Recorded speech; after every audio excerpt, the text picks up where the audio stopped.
Hello students, नमस्कार। आपका स्वागत है इस वीडियो में मेरे प्यारे प्यारे बच्चों। और हमेशा की तरह यही उम्मीद करूंगा कि आप सभी बच्चे एकदम बढ़िया, एकदम मजे में, एकदम तंदुरुस्त होंगे और अपनी पढ़ाई लिखाई बहुत ही जोरों शोरों से, बहुत ही जबरदस्त तरीके से करोगे। मैं आता तो मैं भी एकदम बढ़िया मेरे प्यारे बच्चों। तो यहाँ पर बेटा मैं आप लोगों को रिवाइज करवाने वाला हूँ। एक बड़े आसान से चैप्टर, छोटा चैप्टर भी है, बट हाँ आईसीए में आपके पेपर के अंदर बेटा इसका क्वेश्चन आता है, आईसीए के द्वारा पूछा जाता है, that is buyback of securities. ठीक है ना। एंड चैप्टर काफी आसान है। हम इसके सारे के सारे कॉन्सेप्ट को बड़े प्यार से, आराम से समझेंगे। सारे के सारे क्वेश्चन करेंगे, चाहे वो स्टडी मैट, आरटी, पीवाईक्यू के इंपॉर्टेंट क्वेश्चन सब करेंगे। ठीक है ना। हाँ, मैं आप लोगों को ना बेटा ऑडिट अप्रोच से क्वेश्चन को कराता हूँ ताकि कम समय में ज़्यादा आउटपुट निकल सके। बट आप लोग इसके बाद में खुद अपने पास में रिटर्न प्रैक्टिस करनी है। यस, तभी आप लोगों की तैयारी बढ़िया तरीके से होती है। और एक और बात बेटा, जो भी मैं यहाँ पे आपको नोट्स दिखाऊंगा ना, वो आप लोग कहाँ पे मिलेंगे बेटा?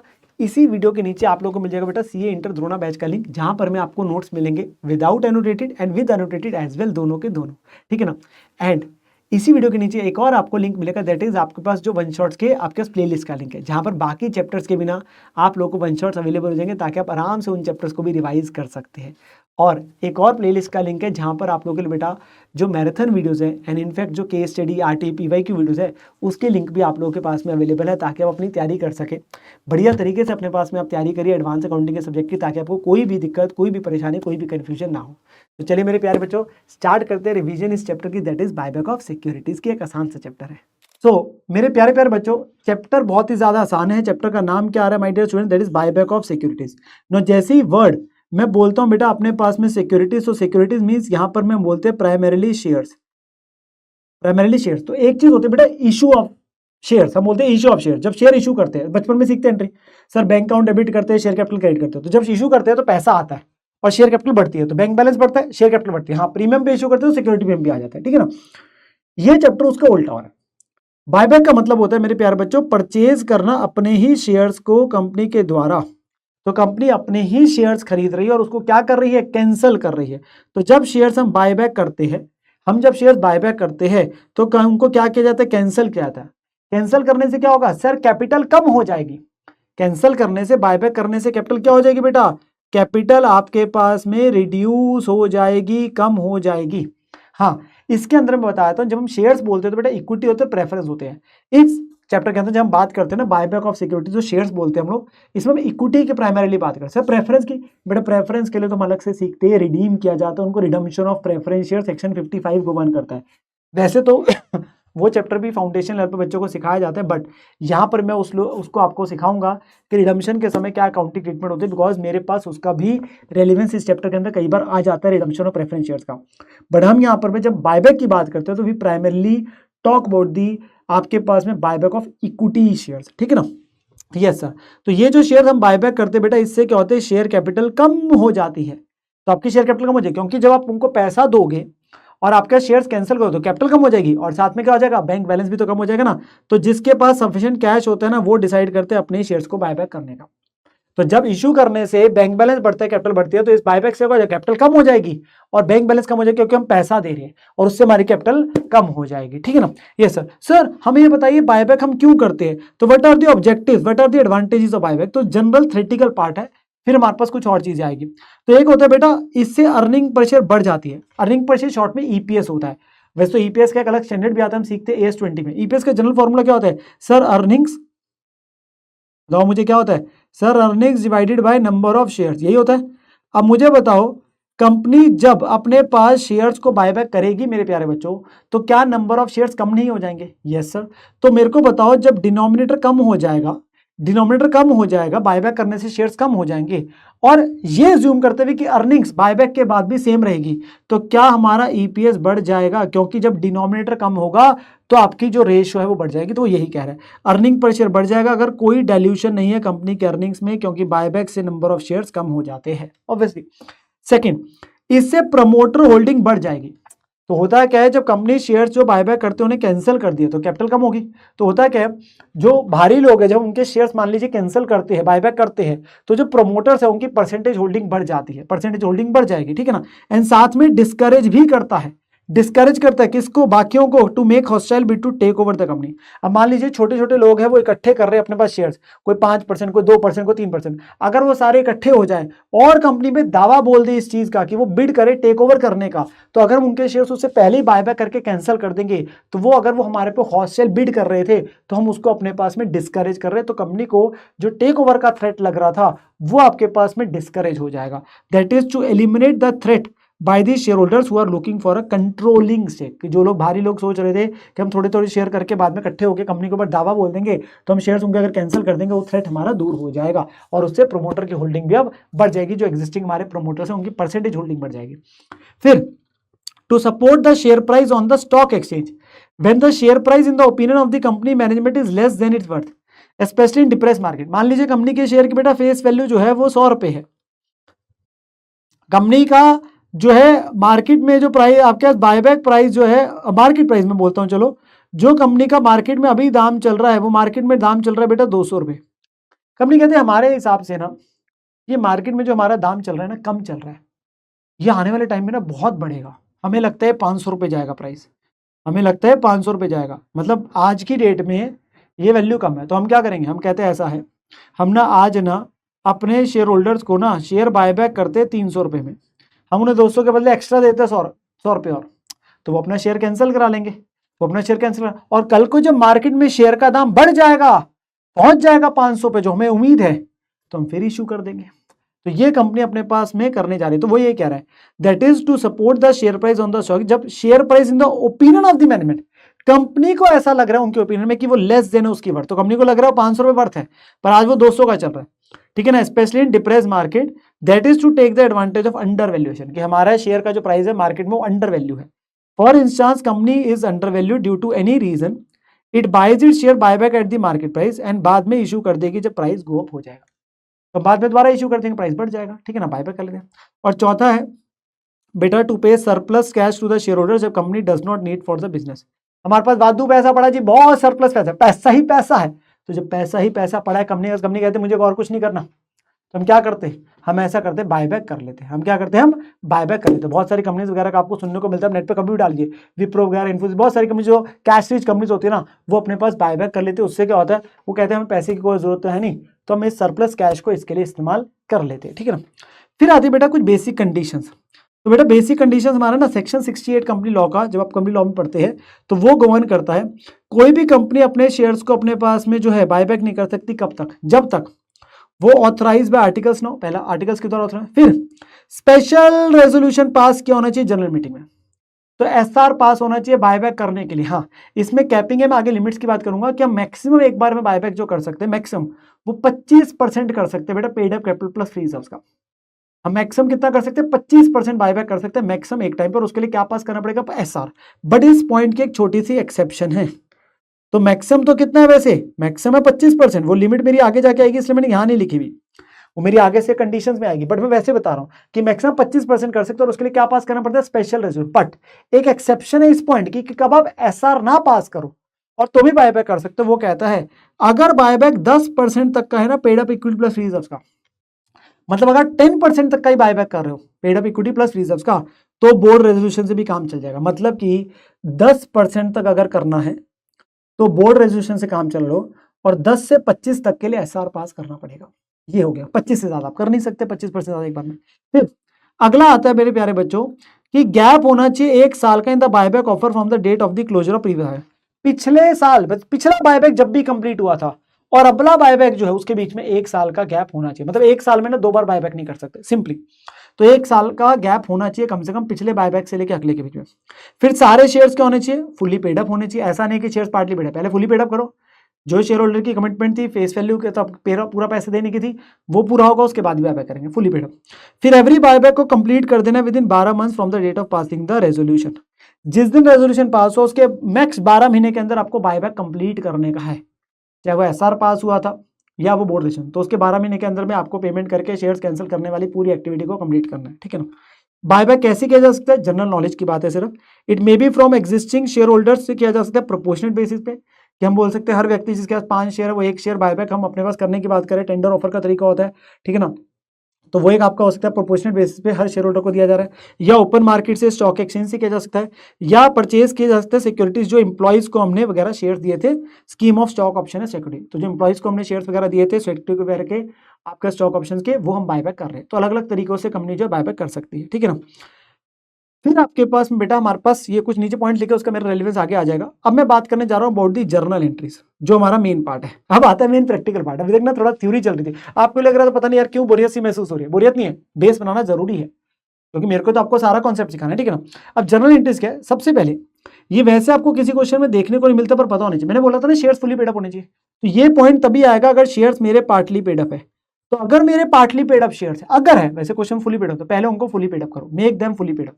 तो फाइनल कॉल ड्यू करोगे, मान लो 10 रुपए का शेयर है, 8 रुपए तक तो पेड अप है, 2 रुपए की कॉल बची ना, तो कॉल की ड्यू करी, final call to share capital, तो ड्यू की एंट्री आई, और फिर जब रिसीव होगी तो bank to share final call. तो इस एंट्री के डालने से क्या होगा, शेयर फुली पेड अप हो जाएंगे। ये किस लिए डल रही है, शेयर फुली पेड अप करने के लिए। अगली दोनों एंट्रीज आपके पास तभी डलती है इफ क्वेश्चन स्पेसिफाइज, मतलब इसके लिए क्वेश्चन बोलेगा स्पेशली कि ऐसा करो। क्या बायबैक के लिए पैसा होना चाहिए, हाँ भाई असली में तो पैसा ही देना है। तो कई बार क्वेश्चन बोलेगा पैसा आपके पास पूरा नहीं है, तो उसके लिए आप क्या कर रहे हो, आप इन्वेस्टमेंट बेच रहे हो, आप शेयर्स इशू कर रहे हो, कोई आप डिवेंचर इशू कर रहे हो, तो वो बात है। तो कह रहे हैं आप इन्वेस्टमेंट बेच रहे हो, मान लो, तो इन्वेस्टमेंट बेचोगे। अब इन्वेस्टमेंट आपके पास बेटा हो सकती है 1 लाख की हो, तो इन्वेस्टमेंट्स कम करेंगे जितने की वो दिख रही है, पर जरूरी तो नहीं बिकेगी उतने की, हो सकता है वो 95 की बिके, तो लॉस हो गया। 1 लाख की इन्वेस्टमेंट को 95 का बेचा तो 5,000 का लॉस है मेरे प्यारे बच्चों, वो कहां जाएगा, पीएनएल में लॉस जाएगा। और अगर 1 लाख की इन्वेस्टमेंट्स को मेरे प्यारे प्यारे बच्चों अगर हम 1,10,000 में बेच देंगे, तो फिर 10,000 का क्या हो जाएगा, प्रॉफिट हो जाएगा, वो पीएनएल में जाएगा। तो कम या ज्यादा कहां जाएगा, पीएनएल में जाएगा, ठीक है ना। फिर अगर आप प्रेफरेंस शेयर इशू कर रहे हो, सर इक्विटी नहीं कर सकते, बेटा बात समझना, एक हमारे पास छोटी सी बात करी गई है कि कंपनी जब शेयर बायबैक करती है ना, तो उसके लिए कभी भी कंपनी सेम क्लास के शेयर इशू नहीं कर सकती। मैंने क्या बोला, कंपनी जब बायबैक करती है तो सेम क्लास के share issue, no buyback of any kind of shares shall be made out of the proceeds of earlier issue of the same kind of shares. तो बायबैक करने के लिए अगर आप शेयर इशू कर रहे हो वो सेम क्लास में, मतलब इक्विटी शेयर आप बायबैक कर रहे हो, तो आप इक्विटी ही शेयर इशू नहीं कर सकते, फिर फायदा क्या हुआ। तो इसलिए हमारे पास ना क्वेश्चन बोलेगा, तो बोलेगा प्रेफरेंस शेयर इशू कर रहे हो, तो प्रेफरेंस शेयर इशू कर रहे हो, तो आपके पास अगर वो इशू कर रहे हो तो एंट्री क्या आएगी, bank to preference share capital face value और बाकी एक्स्ट्रा प्रीमियम है। क्वेश्चन बोल दे डिबेंचर इशू करो, डिबेंचर इशू की एंट्री डाल दोगे, मतलब जो भी बोल रहा है आपके पास में उसकी ये पैसा आने की एंट्री है, ये पैसा आने की एंट्री है, ये तभी आएगा क्वेश्चन बोलेगा। बट अब आती है मेरे प्यारे प्यारे बच्चों कुछ ऐसी चीजें जो हमारी हर क्वेश्चन में होती है। क्या इवेंट है, बायबैक का। तो बायबैक करने से क्या होगा सर, कैपिटल कम होगी, पैसा कम होगा, ठीक है ना। तो हमारे पास आ रहे कैंसिल करना शेयर्स जो बायबैक हो रहे हैं। अब ये एंट्री हमारी आ रही है पहले कैंसिल की, या आप बोल दीजिए ड्यू की, जिसमें कैपिटल कम हो रही है। नो लेटर से हमारे शेयर की फेस वैल्यू 10 रुपए है, अब मार्केट प्राइस जो है वो 30 रुपए है, बट हमें ना एक्चुअली में वो बोलते हैं आप मार्केट प्राइस पे नहीं कर रहे, क्योंकि जब हम टेंडर ऑफर वगैरह देते हैं हम जनरली ना मार्केट प्राइस से भी ऊपर में करते हैं, तो वो बोलते हैं बायबैक प्राइस।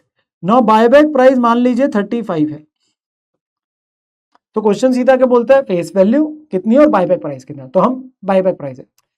तो वो कई बार खुद बोल देगा मार्केट प्राइस 30 हम 35 पे कर रहे हैं, तो हमारे लिए रेलिवेंट क्या, हमने जेब से कितना पैसा आएगा 35 रुपीज, या वो बोल देता 30 तो हम 30 बोल देंगे, मतलब बायबैक प्राइस आपने देखना है, ठीक है ना। 10 रुपए के शेयर के बदले 35 दे रहे हो, बताओ किताबों में शेयर कैपिटल का अकाउंट किस वैल्यू पे दिखता है, सर वो हमेशा फेस वैल्यू पे दिखता है, तो वो क्रेडिट बैलेंस होता है, उसे कम करने के लिए डेबिट करेंगे। तो बेटा इक्विटी शेयर कैपिटल को डेबिट करेंगे फेस वैल्यू से, मतलब कि 10 रुपए से, पर देना कितना 35, तो 2 जाए इक्विटी शेयर बायबैक अकाउंट में जाएगा 35 रुपीज, या आप इक्विटी शेयर होल्डर अकाउंट भी बोल सकते हैं, हम equity share buyback account use कर लेते हैं। सर हम एक्स्ट्रा 25 दे रहे हैं, वो क्या कहलाया जाएगा, प्रीमियम ऑन बायबैक, जो एक्स्ट्रा दे रहे हैं। तो इससे कैपिटल कम हो गई डेबिट करने से, इसलिए कैंसिल हो गया, ड्यू की एंट्री बोल दीजिए, ठीक है ना। अच्छा जी, फिर जब पेमेंट करेंगे तो एंट्री क्या आएगी, equity share buyback to bank 35 से, तो पेमेंट कर दिया, पैसा जेब से चला गया, कैपिटल कम हो गया। अब आती है इसमें एक और चीज, सर जो हमने एक्स्ट्रा दिया which is premium on buyback, ये क्या हमारा नुकसान हो गया, तो इसे राइट ऑफ करेंगे, तो क्या करा जाएगा, राइट ऑफ किया जाएगा प्रीमियम ऑन बायबैक अकाउंट को। तो इसे राइट ऑफ कहां से करेंगे, सर सबसे पहले यूज करते हैं सिक्योरिटीज प्रीमियम। अगर किताब में सिक्योरिटी में पड़ा है तो पहले इसी को यूज करना है मेरे प्यारे प्यारे बच्चों, पहले इसी को यूज करना है। हाँ सिक्योरिटी कम पड़ गया है, सिक्योरिटी नहीं है, तो फिर आपने अपने फ्री रिजर्व यूज करना है, जनरल रिजर्व या रेवेन्यू रिजर्व बोल दीजिए, पीएल यूज करते 2 प्रीमियम बायबैक। तो 35 रुपीज आपके पास, 25 रुपीज जो एक्स्ट्रा था वो यहाँ से राइट ऑफ हो जाएगा इन दोनों से निकल के। तो पहले सिक्योरिटी प्रीमियम, नहीं है या कम पड़ गया तो जनरल रिजर्व पीएनएल से आप राइट ऑफ कर देंगे, किसको, फिर बायबैक को। अब एक छोटा सा आपका लीगल पॉइंट आता है कॉन्सेप्चुअली, मुझे बताओ क्या बायबैक करने से मेरे प्यारे प्यारे बच्चों क्या हमारी शेयर कैपिटल कम हो रही है? Yes. Now think about the outsiders, debenture holders, creditors. जब आप बायबैक करेंगे आपकी कैपिटल कम हो जाएगी, जेब से पैसा चला जाएगा, क्या आपके जो भारी लोग हैं, आउटसाइडर्स है, क्या उन्हें दिक्कत नहीं महसूस होगी? फील करो सर होगी, बताओ क्यों होगी? वो इसलिए होगी, अगर कंपनी नॉर्मल तरीके से चलती तो पहले किसका पैसा मोड़ते, किसका पैसा वापस करते हो? सर हम पहले अपने पास डिवेंचर होल्डर क्रेडिटर्स को पैसा देते हैं, फिर हम शेयर होल्डर्स को देते हैं, प्रेफरेंस को, इक्विटी को।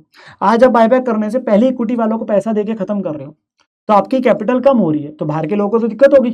तो इसीलिए हमारा कंपनी लॉ बोलता है कि हमने जो आउटसाइडर्स है उनके इंटरेस्ट को प्रोटेक्ट करना है, उनके साथ गलत नहीं करना। तो उसके लिए वो हमें दो चीजें बोलता है, कहता है मिक्स करके कर लो या अलग अलग कर लो। कहता है जब आपने अपने पास में अपनी कैपिटल कम करी है बायबैक से, कैपिटल कम करी ना आपने बायबैक से, तो कहता है या तो उतनी ही फेस वैल्यू की कैपिटल फिर से इंक्रीज कर दो, उतनी ही फेस वैल्यू की कैपिटल फिर से इंक्रीज कर दो। पर सर हम वो वाले शेयर तो इश्यू नहीं कर सकते ना। हाँ, तो क्या हो गया, इक्विटी के बदले प्रेफरेंस शेयर इशू कर दो। आप सेम क्लास की नहीं तो प्रेफरेंस के इशू कर दो, वो कोई दिक्कत नहीं है। या वो नहीं कर पा रहे या कम कर पा रहे हो तो बाकी को क्या करो, बाकी अपने प्रॉफिट्स को ब्लॉक कर दो, बाकी अपने प्रॉफिट्स को ब्लॉक कर दो। और वो कैसे कर दो, ट्रांसफर टू सीआरआर करके, that is capital redemption reserve में ट्रांसफर करके। सर इसमें क्या हो रहा है बेटा, हम क्या कर रहे हैं, जिन प्रॉफिट से हम डिविडेंड बांटते हैं अपने शेयर होल्डर्स को फ्री रिजर्व से, हम वहां से ट्रांसफर कर रहे हैं सीआरआर में। और सीआरआर का पूरे कंपनी लॉ में एक लौता यूज होता है कि उससे कल को बोनस शेयर ही दिए जाते हैं और वो फिर से कैपिटल में ही कन्वर्ट होगा। तो आप अपने क्या कर रहे हो, जब आप अपने पास बायबैक कर रहे हो तो आपकी कैपिटल कम हो रही है, इट इज गेटिंग रिड्यूस। तो कहते हैं तो कैपिटल ही फिर से बढ़ा दो, चाहे प्रेफरेंशियल इशू करके, ठीक है ना, या फिर आप अपने फ्री रिजर्व्स को होल्ड कर दो, ब्लॉक कर दो, जिससे आप डिविडेंड ना बांट पाए प्रकार से। तो एक्चुअली में क्या होगा, कंपनी के अंदर आपके प्रॉफिट बचे रहेंगे, आपका पैसा इंटैक्ट रहेगा। तो इफेक्टिवली अपनी कैपिटल को इंटैक्ट कर रहे हैं, या by issuing the capital, fresh capital, या by blocking the profits and transferring to CRR, जिससे डिविडेंड नहीं बांट पाएंगे तो बाहर वाले लोग हमारे पास में अल्टीमेटली उनके जो हित है, जो उनके इंटरेस्ट है वो प्रोटेक्ट रहेंगे, ठीक है ना। तो वो चीज आपके पास कहता है। तो हम सीआरआर में बेटा कितना अमाउंट भेजते हैं, सर सीआरआर को यूटिलाइज किया जाता है सिर्फ फुल्ली पेड बोनस शेयर देने के लिए। वो सेक्शन 63 हमें कहता है कि सीआरआर सिर्फ बोनस शेयर्स के लिए काम आता है। तो कल को सिर्फ कैपिटल में कन्वर्ट हो जाएगा ना इनडायरेक्टली, वो कितना हो जाएगा, सर हमने कैपिटल की बात करी और कैपिटल हमेशा फेस वैल्यू पे दिख रही है, तो यहां फेस वैल्यू देखनी है कंप्लायंस के लिए, ये कंप्लायंस की बात है, लीगल कंप्लायंस। तो बेटा इसके लिए सिर्फ हमेशा फेस वैल्यू देखने का है, फेस वैल्यू देखनी है। तो फेस वैल्यू जितने इक्विटी शेयर बायबैक करे माइनस जितनी फेस वैल्यू के शेयर इशू करे, बेटा इसमें शेयर ही लेने हैं, डिबेंचर्स वगैरह अगर इशू करे उसे नहीं लेने का, और अमाउंट ट्रांसफर टू सीआरआर निकल के आ जाएगा। और इसकी एंट्री क्या डलती है, एंट्री डलती है जनरल रिजर्व या पीएनएल या फ्री रिजर्व टू सीआरआर। वैसे यहां पर बेटा सिक्योरिटी प्रीमियम भी लिया जा सकता है, क्यों, क्योंकि सेक्शन 52 ये बात बोलता है और इवन सेक्शन 68 बात बोलता है कि बायबैक के लिए सिक्योरिटी प्रीमियम भी फ्री रिजर्व है, बायबैक के लिए सिक्योरिटी प्रीमियम भी फ्री रिजर्व है, तो उससे भी सीआरआर भेज सकते हैं। Free reserves include security premium, बेटा हमारे पास बायबैक को किया जा सकता है फ्री रिजर्व से, सिक्योरिटी प्रीमियम से, ठीक है ना, प्रोसीड्स ऑफ शेयर से। तो बायबैक के लिए आपके पास में जो है, बायबैक के लिए free reserves include security premium. वैसे सिक्योरिटी में फ्री रिजर्व नहीं है, क्यों, क्योंकि सेक्शन 52 जो हम पढ़ते हैं कंपनी लॉ में उसके 5 ही यूसेज है, बट वहीं पर एक लिखा गया उसे बायबैक के लिए यूज किया जा सकता है, तो वो फ्री रिजर्व माना जा रहा है only for the purpose of buyback, तो वो यूज किया जा सकता है शेयर भेजने के लिए। बट हमारा आईसीआई इसे यूज नहीं करता है एंट्रीज में, तो हम इसलिए नहीं करते, तो ICI does not use it. आप करेंगे आपके नंबर नहीं कटेंगे क्योंकि वो टेक्निकली गलत नहीं है। आपके अपने पास अगर आपसे ये पूछा जाए क्या बायबैक के लिए फ्री रिजर्व्स में सिक्योरिटी में आता है, तो आंसर इज यस। क्या उससे सीआरआर में भेजा जा सकता है, आंसर इज यस। एंट्रीज में आपकी मर्जी है, तो आईसीआई नहीं करता तो आप देखेंगे आंसर में भी हमारे पास आईसीआई नहीं क्या होता, तो हम सिक्योरिटी को यूज नहीं कर रहे होते, ठीक है ना। हाँ जी, वैसे अगर फ्री रिजर्व की जनरल परिभाषा बोलूं तो वो कौन से होते हैं, वो reserves which are available for distribution, dividend बांटा जा सकता है। हाँ, सिक्योरिटी में से डिविडेंड नहीं बांटा जा सकता, सिक्योरिटी में जनरल पार्लेंस में फ्री रिजर्व नहीं है, वो सिर्फ बायबैक के लिए फ्री रिजर्व माना जाता है, ठीक है ना। तो एग्जांपल क्या है, सरप्लस या पीएनएल जो होता है, general reserve, revenue reserve, dividend equalisation या कोई भी और फ्री रिजर्व, ठीक है ना। हाँ, security premium, revaluation, Capitals of CRR, DRR, ये फ्री रिजर्व्स की परिभाषा में नहीं आते, रिस्ट्रिक्टेड रिजर्व्स है, किसी पर्पस के लिए ही आपके पास क्रिएट किए जाते हैं, ठीक है ना। बट बायबैक के लिए मैंने बोला ना, फ्री रिजर्व्स इंक्लूड सिक्योरिटी में, तो क्या सिक्योरिटी में से सीआरआर भेजा जा सकता है बायबैक के केस में? आंसर इज यस, पर हमारा इंस्टीट्यूट करता नहीं, इसलिए मैं करता नहीं। तो मेन एंट्रीज क्या है? कैंसिलेशन ऑफ कैपिटल है, पेमेंट आप करके दिखाते हो, प्रीमियम बायबैक को राइट ऑफ कर देते हो और फिर सीआरआर भेज देते हो, उसके लिए फेस वैल्यू देखनी है। इसमें एक छोटा सा पॉइंट क्लियर कर देता हूँ बेटा आपको, प्रोटेक्शन ऑफ आउटसाइडर के लिए। मान लो हमें क्या करना है, कैपिटल कम करनी है ना, यस सर कैपिटल कम करनी है, 10,000 शेयर बायबैक करे, फेस वैल्यू 10 है, बायबैक रेट 80 है, मुझे बस ये बताओ पेमेंट कितनी करनी है? सर वो 80 के हिसाब से करनी है। अच्छा, कंप्लायंस के लिए क्या देखेंगे? Sir face value. कंप्लायंस के लिए क्या देखेंगे? हमेशा जब भी बोलूंगा ना कंप्लायंस, तो फेस वैल्यू देखनी है। तो बैंक से तो इतना कम होगा, कैपिटल 1 लाख की कम होगी, बाकी प्रीमियम बायबैक होगा, ठीक है ना, वो कोई दिक्कत नहीं है। बट कंप्लायंस के लिए बेटा आपको हमेशा क्या देखनी है? फेस वैल्यू देखनी है, मतलब 1 लाख, वो 1 लाख की देखनी है। तो आपके पास में या तो कैपिटल इंक्रीज करो या आप सीआरआर भेजो, या तो उतने कैपिटल रेज करो, आप फ्रेश कैपिटल रेज करो, या आप अपने पास में सीआर भेजो, उसके लिए 1 लाख देखना। अब कैपिटल इशू करनी है, फेस वैल्यू या सीआरआर। अगर हमें बोल दिया 1 लाख की कैपिटल इशू करी है, प्रेफरेंशियल इशू करे मान ले 1 लाख के, तो फिर सीआरआर में कुछ भी नहीं जाएगा। अच्छा, अगर ये 0 के करे तो पूरा 1 लाख सीआरआर में जाएगा, तभी हमारी कंप्लायंस पूरी होगी। या अगर ये 60 के करे तो 40 होगा, क्योंकि हमें तो पूरा 1 लाख पूरा करना है। अब वो पूरा चाहे कैपिटल से करो, पूरा चाहे सीआर भेज के करो, या दोनों को मिला के करो, सिंपल सी बात है, सिंपल सी बात है, ठीक है ना। यस सर, हमें ये करने का है। नाउ मेरे प्यारे प्यारे बच्चों, मैं कुछ क्वेश्चन आपको कराने जा रहा हूँ। पहला क्वेश्चन आपके पास आप देखेंगे आपकी स्क्रीन पे, दैट इज इंटरजैन 25 का, ये 4 मार्क्स का क्वेश्चन, ठीक है ना। यस सर, तो क्वेश्चन देखते हैं। फॉलोइंग इन्फॉर्मेशन दे रखे बेटा, जेड लिमिटेड की 31 मार्च 2024 की 4 लाख इक्विटी शेयर कैपिटल है आपके पास, 10 ईच के हैं, 4 लाख इक्विटी शेयर है। Capitals of revenues of security में पीएल और इन्वेस्टमेंट है। कंपनी बायबैक करे 20% इक्विटी शेयर 15 रुपए पर शेयर पे। Buyback as per the provision companies act है, रेजोल्यूशन पास किया, इसके लिए इन्वेस्टमेंट बेची 40 लाख वाली 32 लाख में। एंट्री डालो। देखो सबसे पहले ना पैसा आने वाली एंट्री डाल दो, तो पैसा आ रहा है किससे? इन्वेस्टमेंट बेच के, तो वो तो एंट्री डाल के ही खत्म करो। तो बेटा जब एंट्री डालोगे तो बैंक में कितना आ रहा है? 32 लाख, उसने बोला इन्वेस्टमेंट बेची, बेची कितने वाली? 40 लाख वाली, हाँ जी सर। तो 8 लाख का लॉस हो गया, पीएल में चला गया, that is loss on sale. तो 8 लाख का लॉस हो गया, वो आपका पीएल में चला गया। अब हमारे देखो कितने इक्विटी शेयर थे? 4 लाख है, हम कितने बायबैक कर रहे हैं सर? 20%। तो 4 लाख का 20%, हम 80,000 इक्विटी शेयर्स बेटा बायबैक करने जा रहे हैं। 80,000 इक्विटी शेयर बायबैक करने जा रहे हैं 10 का, पर बायबैक कितने में कर रहे हैं सर? 15 रुपए में। तो बेटा ड्यू की एंट्री आपके पास आ गई कैपिटल कैंसिलेशन की, 80,000 into 10, 8 lakh share capital debit होगी। पर देना कितना है to equity share buyback? Sir 15 रुपए के हिसाब से। तो एक्स्ट्रा कितना हो गया? 5 रुपए के हिसाब से premium on buyback. Simple entry है। फिर पेमेंट की एंट्री डालोगे, equity share buyback to bank 12 lakh रुपए। इसके बाद क्या है सर? इसके बाद सिंपल है, 4 लाख रुपए हमने जो एक्स्ट्रा दिया प्रीमियम बायबैक, उसे राइट ऑफ करेंगे। उसके लिए क्या देखेंगे? पहली preference security beam, security beam पड़ा है, हाँ सर 6 लाख का पड़ा है, तो उसमें से 4 लाख रुपए राइट ऑफ कर देंगे सिक्योरिटी बीम टू प्रीमियम बायबैक। यहाँ पे कोई प्रॉब्लम नहीं है, यहाँ इंस्टीट्यूट करता है और करा ही जाता है, इसमें कोई प्रॉब्लम नहीं है। हाँ सिक्योरिटी बीम कम होता तो फिर जर्नलिज्म पीएल यूज कर लेते, जैसे भी है। अच्छा, फिर आपको सीआरआर। अब मुझे बताओ कितनी फेस वैल्यू के इक्विटी शेयर बायबैक कर रहे हो? 8 lakh.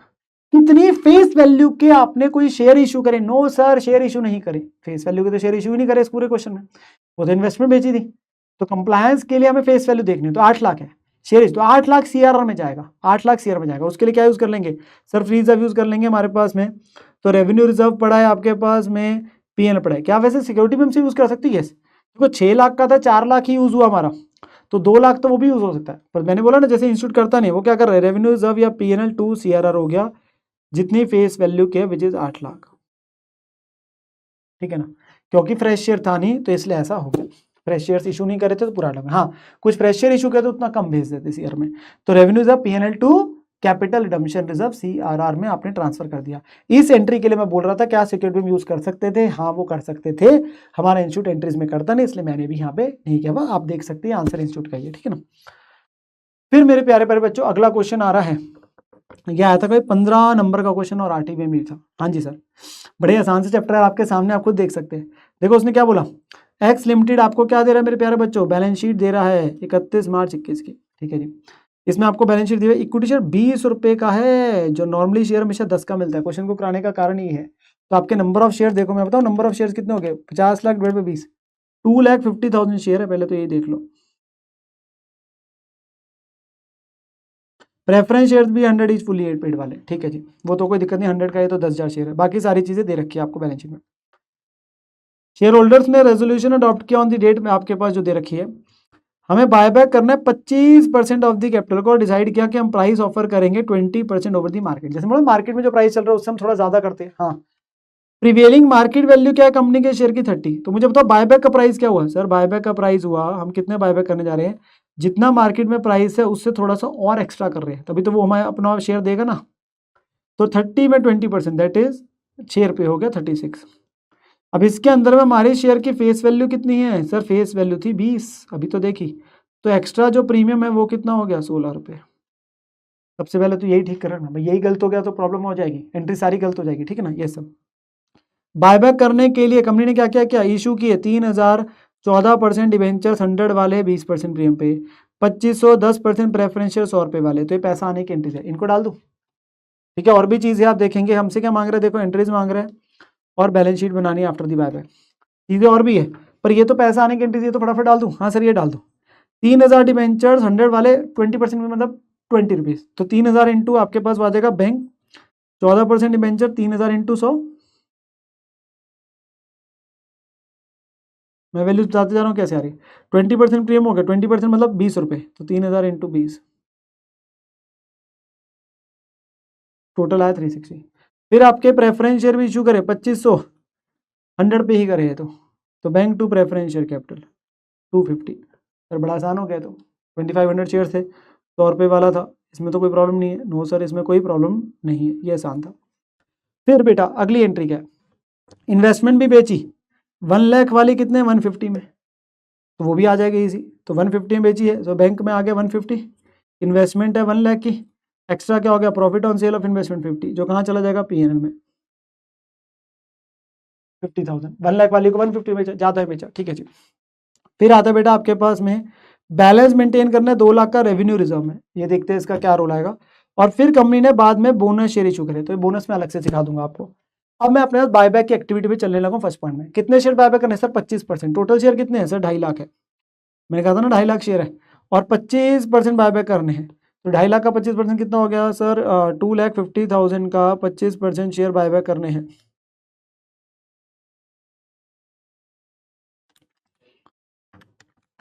Sixty two 500 share buyback करेंगे।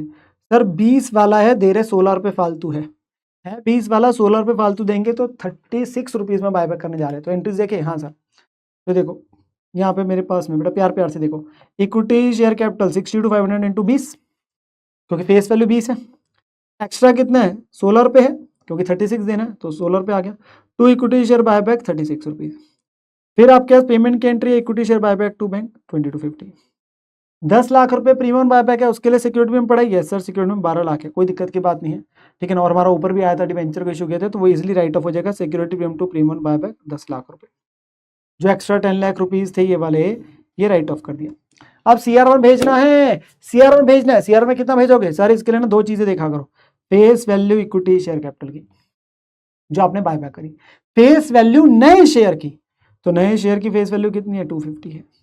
डिवेंचर नहीं लेने, क्योंकि कंप्लायंस के लिए सिर्फ हम शेयर कैपिटल देखेंगे। भाई कंप्लायंस किसके लिए करी जा रही है, बाहर वालों के लिए, तो कैपिटल कम हो रही है, तो उसके लिए अगर कोई कैपिटल इशू करिए तो वही लोगे ना, तो उसी का बेनिफिट दिया जाएगा। तो 1250 में से 250 तो हो गया, तो हमारे पास कितना करना पड़ेगा सर 1250 माइनस 250, 10 लाख आपके पास शेयर में डालना पड़ेगा, 10 लाख शेयर में डालना पड़ेगा। अब इसके लिए किसको यूज करेंगे सर, वैसे तो सिक्योरिटी में यूज कर सकते, हमारा इंस्टीट्यूट करता नहीं, ठीक है जी। फिर हमारे पास क्या रेवेन्यू रिजर्व है, पीएनएल है, डिविडेंड इक्वलाइजेशन है, तो रेवेन्यू रिजर्व में 5 लाख है, पूरा 5 लाख यूज कर ले, नॉर्मली कर लेते, पर क्वेश्चन ने पॉइंट नंबर 4 में कैपिंग लगा दी, कहते हैं आपको 2 लाख रुपए का बैलेंस रखना है रेवेन्यू रिजर्व में। भाई 5 लाख का रेवेन्यू रिजर्व है, 2 लाख बचाना है, 5 लाख में से 2 लाख बचाना है, कह रहे सारा मत खत्म कर देना, 3 लाख यूज करूंगा ना, यस, तो यहाँ पे वही चीज हो रही है, रेवेन्यू रिजर्व कितना यूज हो रहा है बेटा 5 लाख में से 2 लाख बचाना है मेरे प्यारे बच्चों, 3 लाख, और बाकी बैलेंसिंग फिगर कहाँ से हो गया, पीएनएल से हो गया 7 लाख। 10 लाख कैसे आए, कितनी फेस वैल्यू की इक्विटी शेयर बायबैक करे 12.5 लाख, कितनी फेस वैल्यू के नए शेयर इशू करे 2.5 लाख, तो 10 लाख भेजना, ठीक है ना। फिर उसके बाद उसने मुझे बोला, इसके बाद जाके कंपनी ने इशू करे 3 fully paid equity shares 20 each वाले by way of bonus, bonus मतलब मुफ्त के शेयर, सेक्शन 63 बोलता है for every 15 equity share held by the equity shareholder. तो बेटा इसके लिए देखना है, जनरली ऐसा होता है क्योंकि सीआरआर में ट्रांसफर करने के बाद क्वेश्चन जनरली ये बात बोल ही देता है कि कंपनी बोनस शेयर इशू कर रही है ताकि सीआरआर कन्वर्ट टू कैपिटल हो जाए, ठीक है ना। अब इसमें आपको देखना है, पहले हमारे 250 शेयर थे, देखो हमारे बायबैक करे 62,500, तो हमारे बचे कितने सर 187,500। अब हमारी स्कीम क्या है, बोनस के हम कितने मुफ्त के शेयर दे रहे हैं सर 3 फॉर एवरी 15, यानी कि 37,500 बोनस शेयर देने वाले हैं हम लोग।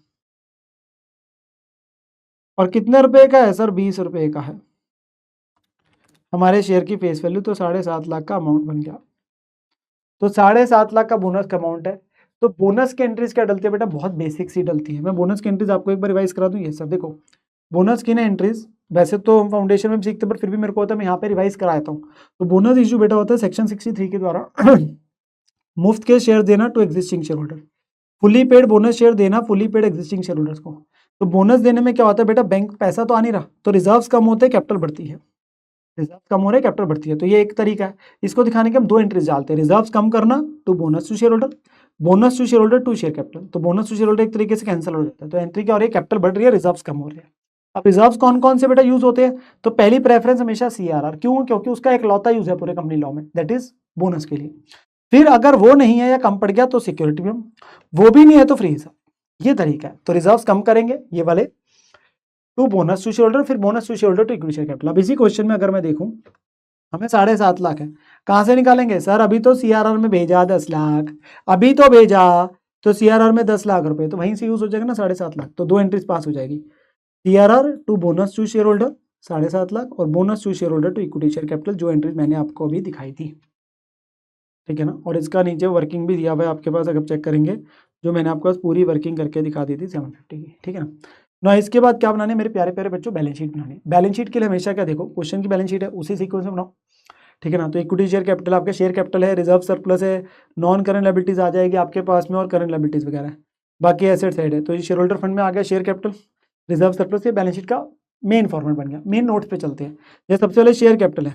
शेयर कैपिटल में बेटा आप बात समझना मेरी, जो प्रेफरेंस शेयर कैपिटल है वो तो हमारे पास में कुछ पहले से दी हुई थी, 10 लाख की पहले थी और हमने 250 की और इशू करी थी, तो वो 12.5 लाख हो जाएगी ना। Yes sir. इक्विटी वाले में क्या है सर, हमारे पास ना 250 थे, 62,500 हमने बायबैक करे, 37,500 हमने बोनस के इशू करे, तो ये टोटल करोगे तो 2,25,000 शेयर हो जाएंगे। हाँ, इसमें हमें डिस्क्लोजर देना होता है, जो बायबैक करे और जो बोनस इशू करे, तो हम उसका डिस्क्लोजर ब्रैकेट में दे दिया कि इतने शेयर हमने बायबैक करे, इतने शेयर हमने issue bye way of bonus करा। ये शेड्यूल 3 की रिक्वायरमेंट होती है, तो वो हमने दे दिया अपने पास में। रिजर्व एंड सरप्लस में क्या है, क्रेडिट जब जब क्या था बढ़ रहा था तो ऐड हो जाएगा, डेबिट जब जब क्या तो कम हो जाएगा। रिजर्व का क्रेडिट बैलेंस होता है ना, ये सर। तो कैपिटल्स ऑफ तो एज इट इज है 1 लाख, देखो कैपिटल्स ऑफ तो 1 लाख ही दिखेगा, यस सर। सिक्योरिटी में हम हमारे पास में सर 12 लाख था, 12 लाख में से हमारे पास जो है एक तो प्रीमियम पे हमने डिबेंचर इशू करे थे तो वो आपका ऐड हो गया, हमने राइट ऑफ किया था प्रीमियम ऑन बायबैक 10 लाख कम हो गया, तो वो आपके पास दोनों यूज हो गए, तो 60 ऐड हो गया, 10 लाख माइनस होकर ये आ गया। फिर हमारे पास मेरे प्यारे बच्चों कौन सा था, रेवेन्यू रिजर्व। रेवेन्यू रिजर्व 5 था, पर उसमें से याद होगा तो हमने यूज ही 3 किया था। सर पूरा क्यों नहीं किया था बेटा, क्वेश्चन ने बोला था 2 लाख बचाने का है, तो क्वेश्चन ने बोला तो करने का, तो हमारे पास 2 लाख ही रेवेन्यू रिजर्व आ गया सीधा। फिर सीआरआर में, सीआरआर तो क्वेश्चन में था नहीं, तो हमने उसमें 10 लाख डाला था और 7.5 लाख का बोनस यूज किया था, तो बच गया 2.5 लाख। फिर है पीएनएल, पीएनएल आपके पास 20 लाख है और एक डिविडेंड इक्वलाइजेशन 5.5 है। देखो डिविडेंड इक्वलाइजेशन तो कहीं एंट्रीज में यूज ही नहीं हुआ, वो तो एज इट इज है। पीएनएल 20 था, इन्वेस्टमेंट बेची थी प्रॉफिट में, वो ऐड हो गया, और जो आपने सीआरआर में 7 लाख भेजा था वो कम हो गया, तो एंट्री से पता चल जाएगा डेबिट क्रेडिट करके, तो इतना आ जाएगा, टोटल हो गया रिजर्व एंड सरप्लस का, ठीक है ना। फिर आपके पास बेटा डिबेंचर्स थे 12%, 12.5 लाख के, और एक आपने इशू भी किए थे 3 लाख के, इस वैल्यू देखोगे ना तो वो दोनों डिबेंचर आ गए, 12.5 लाख, 12.5 लाख और 3 लाख, तो इतना आ गया। ये सारी चीज यहाँ डल जाएगी। आपके पास शेयर कैपिटल आ गया, ये आ गया, लॉन्ग टर्म बोरिंग आ गया, देखो जी। फिर आपके पास जो करंट लायबिलिटीज है उसमें है वो 5.5 लाख एज इट इज है, वो आपके पास करंट लायबिलिटीज में दिख गया, आपका टोटल हो जाएगा। एसेट साइड में जाएंगे बेटा, पीपी एज इट इज है 1,75,000, वो एज इट इज है 1,75,000। इन्वेस्टमेंट जो है वो 3 लाख की है, पर उसमें से हमने ना कुछ बेची थी, 1 लाख वाली बेच दी थी 3 लाख में से, तो 1 लाख की कम हो गई, तो बची कितनी है देख लो आप, 2 लाख की। 3 लाख माइनस 1 लाख, फिर इन्वेंट्री, इन्वेंट्री आपके 2 लाख की एज इट इज है, वो देख लो 2 लाख की एज इट इज है, ठीक है ना, उसमें कोई प्रॉब्लम नहीं है, वो एज इट इज वैल्यू है।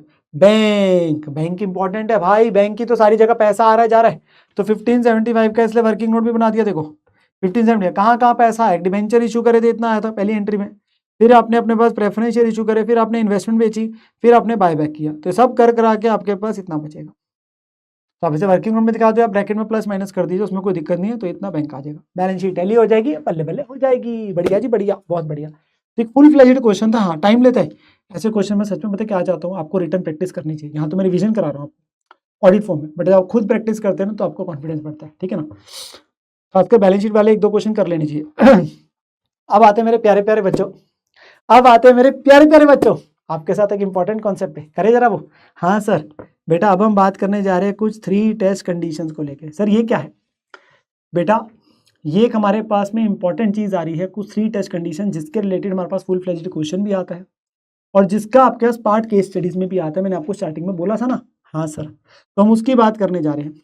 तो बेटा हमें ना 3 कंडीशंस दी गई है, पर इन कंडीशंस को हमने कभी उपयोग करना है। सर क्वेश्चन पीछे किया वहां तो क्या नहीं, वैसे आपको हमेशा करना होता है जब एक्चुअली कंपनी को बायबैक करना है, बट हमारे क्वेश्चन में पता है कब करना है, जब क्वेश्चन आपको बोलता है whether buyback is permissible as per companies act.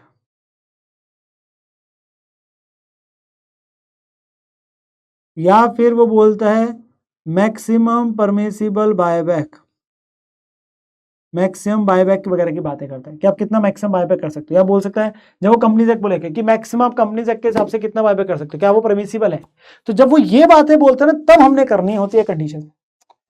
Practical world में हमेशा ही करनी है, पर हमारे क्वेश्चन में जब वो ये इशारे दे रहा है तब करना है। जैसे पिछले क्वेश्चन के वहां किया नहीं, बोला कर दो इतना बायबैक, कर दिया भाई, एंट्रीज पा दी, बात खत्म हो गया, बैलेंस शीट बनानी थी, बैलेंस शीट बना दी। 3 कंडीशन क्या है पहले एक बार समझाता हूँ, फिर क्वेश्चन से कराऊंगा, बेटर समझ आएगा। पहली कंडीशन है मेरे प्यारे बच्चों, शेयर आउटस्टैंडिंग टेस्ट, कि ये तीनों कंडीशन में ना मैक्सिमम निकाल रहे हैं, और तीनों को फुलफिल करना होगा तो उसके लिए लास्ट में देखेंगे। पहला है शेयर आउटस्टैंडिंग टेस्ट, ये बोलता है आप मैक्सिमम कितना बायबैक कर सकते हो, तो बेटा मैक्सिमम बायबैक कर सकते हो जितने टोटल इक्विटी शेयर है उसका 25%। तो सिंपल है, टोटल इक्विटी शेयर्स का बस 25 कर दे, मतलब 1 लाख शेयर है तो 1 लाख का 25% कितना हो गया, 25,000। सिंपल, नंबर ऑफ शेयर्स की बात, नंबर ही निकल के आएंगे हर टेस्ट में, मैक्सिमम आपके पास कितना है, टोटल शेयर का 25%, ठीक है ना। फिर आता है मेरे प्यारे बच्चों अगला रिसोर्स टेस्ट, रिसोर्स टेस्ट है पैसे को लेके। तो ये बोलता है मैक्सिमम आपकी जेब से पैसा एक बार में कितना बाहर जा सकता है, तो वो बोलता है maximum amount of the buyback कितना हो सकता है, 25% of paid up capital and free reserve.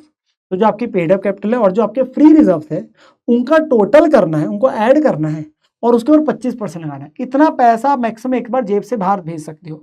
और फ्री रिजर्व में प्लीज बता दूं, it includes security premium, needless to say, मैंने बात आपको बताई भी थी भाई। क्वेश्चंस में एंट्रीज डालने में तो आपकी मर्जी है, आप सीआरआर के लिए लो ना लो, बट जब आपको कंडीशन अप्लाई करने तो फ्री रिजर्व इंक्लूड सिक्योरिटी में बायबैक के लिए, तो वो लेना नहीं भूलना, अभी क्वेश्चन में दिखाऊंगा, ठीक है ना। तो paid up capital free reserves लेने हैं इंक्लूडिंग सिक्योरिटी में, उसका 25% करना है, और उसको ये पैसे की बात हो रही है, उसको डिवाइड करना है बायबैक के प्राइस से, जो ऊपर अमाउंट आएगा डिवाइडेड बाय बायबैक प्राइस से नंबर ऑफ शेयर आ जाएंगे। तो पहला share outstanding total equity share का 25%, दूसरा है paid up capital free reserves का 25%, तो जो अमाउंट आएगा उसको डिवाइड बाय बायबैक प्राइस करेंगे तो नंबर ऑफ शेयर आएंगे। और तीसरा है डेट इक्विटी रेशियो टेस्ट, ये मैं आपको सीधा क्वेश्चन से बताऊंगा क्योंकि अभी बताऊंगा थोड़ा ज्यादा हो जाएगा, ठीक है ना। फिर हम कुछ लास्ट में कंक्लूड करेंगे, तो मैं इस पे आ जाऊंगा। पहले मैं 2 ही टेस्ट सिखाए, पहले 2 टेस्ट लगवा दूं। हाँ सर, देखो जी पहले ही क्वेश्चन सीधा कौन सा पेपर का 7 नंबर का क्वेश्चन आया हुआ है। हाँ भाई बढ़िया बढ़िया। तो यहाँ पे बेटा क्वेश्चन क्या है, हमें ना कैपिटल स्ट्रक्चर दे रहे 31 मार्च 2024 का, देखिए, और हमें अमाउंट किसमें बेटा, इन थाउजेंड्स है, इन थाउजेंड दिए हुए। इक्विटी शेयर कैपिटल है शेयर ऑफ 10 ईच के हिसाब से, और रिजर्व्स में जनरल रिजर्व, सिक्योरिटी में PNL, revaluation, investment allowance, infrastructure development. बेटा अगर मैं बोलूँ ये तीनों आपके फ्री रिजर्व की परिभाषा में नहीं आएंगे, रीवैल्यूएशन भी नहीं आता, और सेक्टर रिजर्व है एक, और इंफ्रास्ट्रक्चर ये फ्री रिजर्व में नहीं। हाँ सिक्योरिटी में वैसे नहीं होता पर बायबैक के लिए है, ठीक है ना। बाकी लोन फंड है, कहते हैं 1 अप्रैल को कंपनी इतने शेयर बायबैक करना चाहती है, 10 वाला कितने में, 30 में। Buyback authorise by article resolution you are required to calculate the maximum permissible number of equity shares. अगर क्वेश्चन पता है सारी लाइन लिख के लास्ट में क्या लिखता, आज जर्नल एंट्रीज, तो मैं कुछ ना करता, 14,000 से एंट्रीज पास करता था। क्वेश्चन क्या बोला, मुझे बताओ मैक्सिमम कितना बायबैक कर सकते हैं, हम सोच रहे 14,000 करने का, तो मैं टेस्ट लगाऊंगा। तो मैं टेस्ट से चेक करूंगा। तो उसके लिए हमारे पास यहाँ पे एक एक करके बेटा टेस्ट आएंगे वर्किंग नोट में। सबसे पहले शेयर आउटस्टैंडिंग टेस्ट। बताओ भाई टोटल इक्विटी शेयर कितने हैं? सर टोटल इक्विटी शेयर हमारे 600,000 मतलब 6 लाख हो गया अमाउंट, डिवाइड बाई 10 तो 60,000 शेयर हो गए, और उसका 25% कितना हो जाएगा? 15,000। तो पहला टेस्ट में 15,000 बने आपके number of share, share outstanding test in thousand में चल रहा है इसलिए इन थाउजेंड लिखा हुआ है। दूसरा रिसोर्स टेस्ट, क्या करेंगे? Paid up capital plus free reserves. तो पेड अप कैपिटल का अमाउंट कितना है? 600। फ्री रिजर्व में इन तीनों को ऐड कर दो, 540, 200 और 100। तो ये आपके पास आ गया 540, 200, 100 करके इतना, ये टोटल हुआ। इसका क्या करेंगे? 25% कर देंगे, 360। और इसे बायबैक के प्राइस से डिवाइड करना है, क्योंकि पैसे की बात हो रही है ना, 30 रुपीज़ से। तो 30 से डिवाइड करेंगे तो नंबर ऑफ शेयर्स आ जाएंगे 12,000 शेयर्स आगे नंबर ऑफ शेयर। तो 12,000 मतलब 12, क्योंकि हम इन थाउजेंड लिख रहे हैं। वो पूरा पूरा लिख लो यार, मैं तो बोलूँगा पूरा पूरा लिख लो। आपने लिखना है तो आप पूरा 15,000 लिख लो। मैंने जनरली देखा 1000 में बच्चे ना गलती कर रहे होते हैं, इसलिए तो पूरा लिख दो, उसमें कोई दिक्कत नहीं है। फिर आता है बेटा डेट इक्विटी रेशियो टेस्ट। तो ये दोनों टेस्ट हो गए, yes sir. Debt equity ratio test को ध्यान से समझना है। तो मैंने आपको 2 टेस्ट तो सिखा दिए, टोटल इक्विटी शेयर का 25%, paid up capital plus reserve का 25% divide by buyback price, number of shares आगे दोनों टेस्ट है, यस सर। तीसरा है मेरे प्यारे प्यारे बच्चों, that is debt equity ratio test. ये टेस्ट क्या बोलता है? जब हम कंपनी लॉ पढ़ते हैं बेटा, एक छोटी सी चीज लिखता है, वो कहता है कि जो डेट इक्विटी रेशियो है ना, वो 2:1 से ज्यादा नहीं हो सकती आफ्टर बायबैक। फिर से वो कहता है डेट ओवर इक्विटी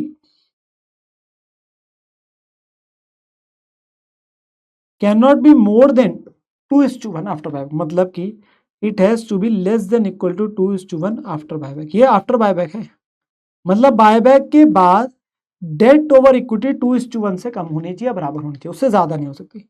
अगर मैं इसी को रीफ्रेम करूं तो कहना ही से कि डेट बाय 2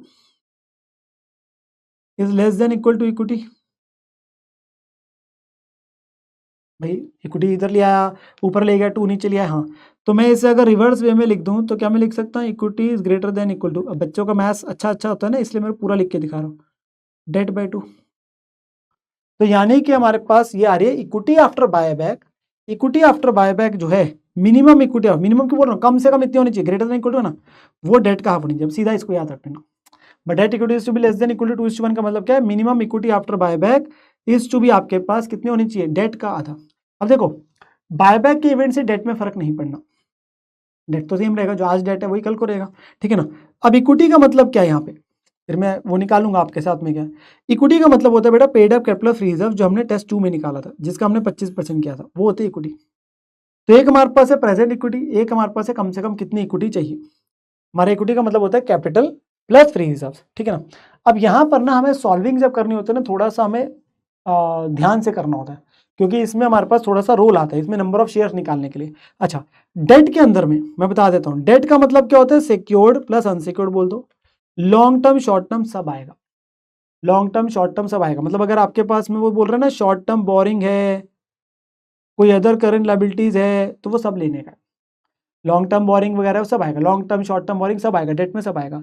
अच्छा, अगर सिर्फ वर्ड करंट लायबिलिटीज लिखा है, सिर्फ वर्ड करंट लायबिलिटीज लिखा है बेटा, मतलब बाइफरकेशन नहीं दी, तो उस केस के अंदर एजम्पशन है आप लेना चाहते हो डेट में ले भी सकते हो, नहीं लेना चाहते नहीं भी ले सकते। जनरली जब भी वर्ड करंट लायबिलिटीज एक आधी बार एग्जाम में लिखाया है क्वेश्चन में, तो वहां पे इंस्टीट्यूट ने दोनों आंसर दिए, मतलब कैन बी इंक्लूडेड और एक्सक्लूडेड। अगर सिर्फ वर्ड क्या लिखा है? Current liabilities. हाँ, अगर वर्ड शॉर्ट टर्म बोरिंग है, बाइफरकेशन है, तो शॉर्ट टर्म बोरिंग है, अदर करंट लायबिलिटीज ले लो। ट्रेड पेबल लिखा है तो ऑब्वियसली हम उसे नहीं बोलेंगे, क्रेडिटर वगैरह को हम नहीं लेंगे। हाँ, करंट लायबिलिटीज लिखा है पूरी कैटेगरी, तो आप दोनों में से कोई भी ले सकते हो। आप इंक्लूड भी करना चाहते हो कर सकते हो, एक्सक्लूड करना है वो भी कर सकते हो। लॉन्ग टर्म तो आएगा ही आएगा, उसमें कोई डाउट ही नहीं नॉन करंट में, ठीक है ना। Yes sir. इक्विटी का मतलब क्या होता है? मैंने बोला ना, paid up capital free reserves. अब हमें ना यहाँ से जो मैंने ड्राइव करी आपके सामने इक्वेशन, और हमें पता है डेट का मतलब क्या और इक्विटी में क्या होता है, इससे ना नंबर ऑफ शेयर तक पहुंचना है, वो कैसे पहुंचेंगे वो सिखाना है आपको। तो I am going back to my question, जो मैं क्वेश्चन करा रहा था आपसे। तो यहाँ पे डेट इक्विटी रेशियो टेस्ट करना है। मुझे बताओ यहाँ पर में मेरा डेट कितना है? सर डेट देख लेते हैं। डेट है बेटा आपके पास में लोन फंड्स कितने का है? 2000 का है। डेट कितना है? 2000 का है। तो बेटा इसके हिसाब से मेरी इक्विटी कितनी होनी चाहिए? मिनिमम इक्विटी आफ्टर बायबैक कितनी होनी चाहिए?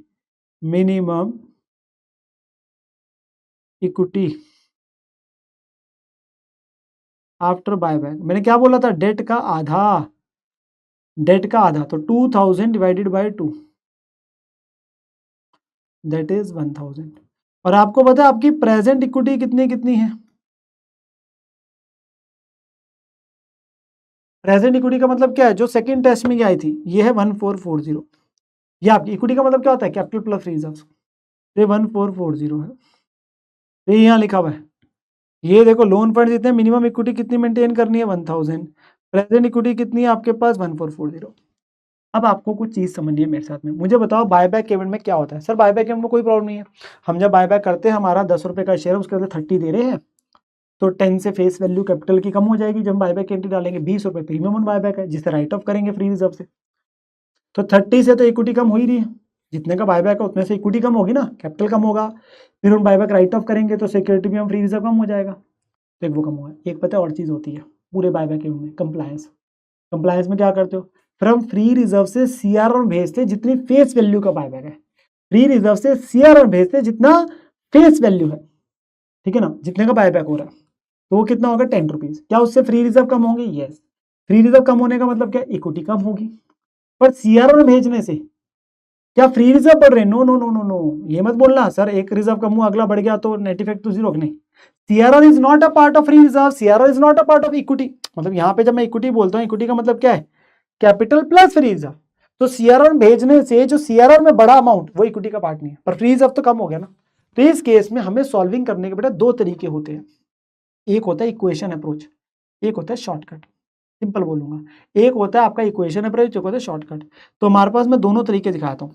तो हमें बेटा इक्वेशन अप्रोच क्या है, साइमल्टेनियस इक्वेशन मेथड बोलते हैं। हम बोलते हैं मान लो सीआरआर भेजोगे एक्स और बायबैक का अमाउंट है वाई, बायबैक का अमाउंट वाई है, तो आज आपकी इक्विटी कितनी है, आज आपकी इक्विटी है 1440, और बायबैक के बाद कम से कम कितनी होनी चाहिए 1000 इक्विटी आपके इतनी होनी चाहिए, डेट का आधा, तभी तो कंप्लायंस मीट होगी। तो हम यहाँ पे इक्वेशन बना दी कि आपके पास 1440 minus X minus 1000 equal to Y. या आप सिंपल बोल दो आज इतनी है 1440, उसमें से सीआरआर भेजोगे उतने से इक्विटी कम होगी, उससे ही आप अपने पास बायबैक करोगे उतने से कम होगी, और ये 1000 के बराबर है। तो ये आपकी इक्वेशन बन के आ गई ना, ये 1000 इधर आ गया तो X plus Y equal to 440 हो जाएगा। और दूसरी एक और इक्वेशन है, एक्स इज सीआरआर तो 10 रुपये पर शेयर है, और वाई इज बायबैक तो वो 30 रुपीज पर शेयर है जो इस क्वेश्चन में है। तो मुझे बताओ एक्स और वाई में कोई रिलेशन दिख रहा है, हाँ सर अगर एक्स 10 रुपये है वाई 30 रुपीज है तो एक्स और वाई में रिलेशन क्या हो गया sir, 3x equal to Y. ये इसका 3 गुना है ना, 10 रुपये है 30 रुपये है, तो 3x equal to Y equation होगी। जब इसको सॉल्व करोगे तो मेरे प्यारे प्यारे बच्चे एक्स और वाई निकल के आ जाएगा, एक्स और वाई। अब एक्स 10 रुपये के एंगल से था तो नंबर ऑफ शेयर आ जाएंगे बेटा, तो नंबर ऑफ शेयर्स कैसे निकलेंगे सर, 110,000 है डिवाइडेड बाय 10 तो 11,000 हो गए शेयर। या आप अगर वाई के एंगल से भी देखोगे 330 वो 30 रुपीज के एंगल से था तो भी आपके नंबर ऑफ शेयर 11,000 ही आएंगे, तो ये आपके पास 11,000 शेयर निकल के आ जाएंगे।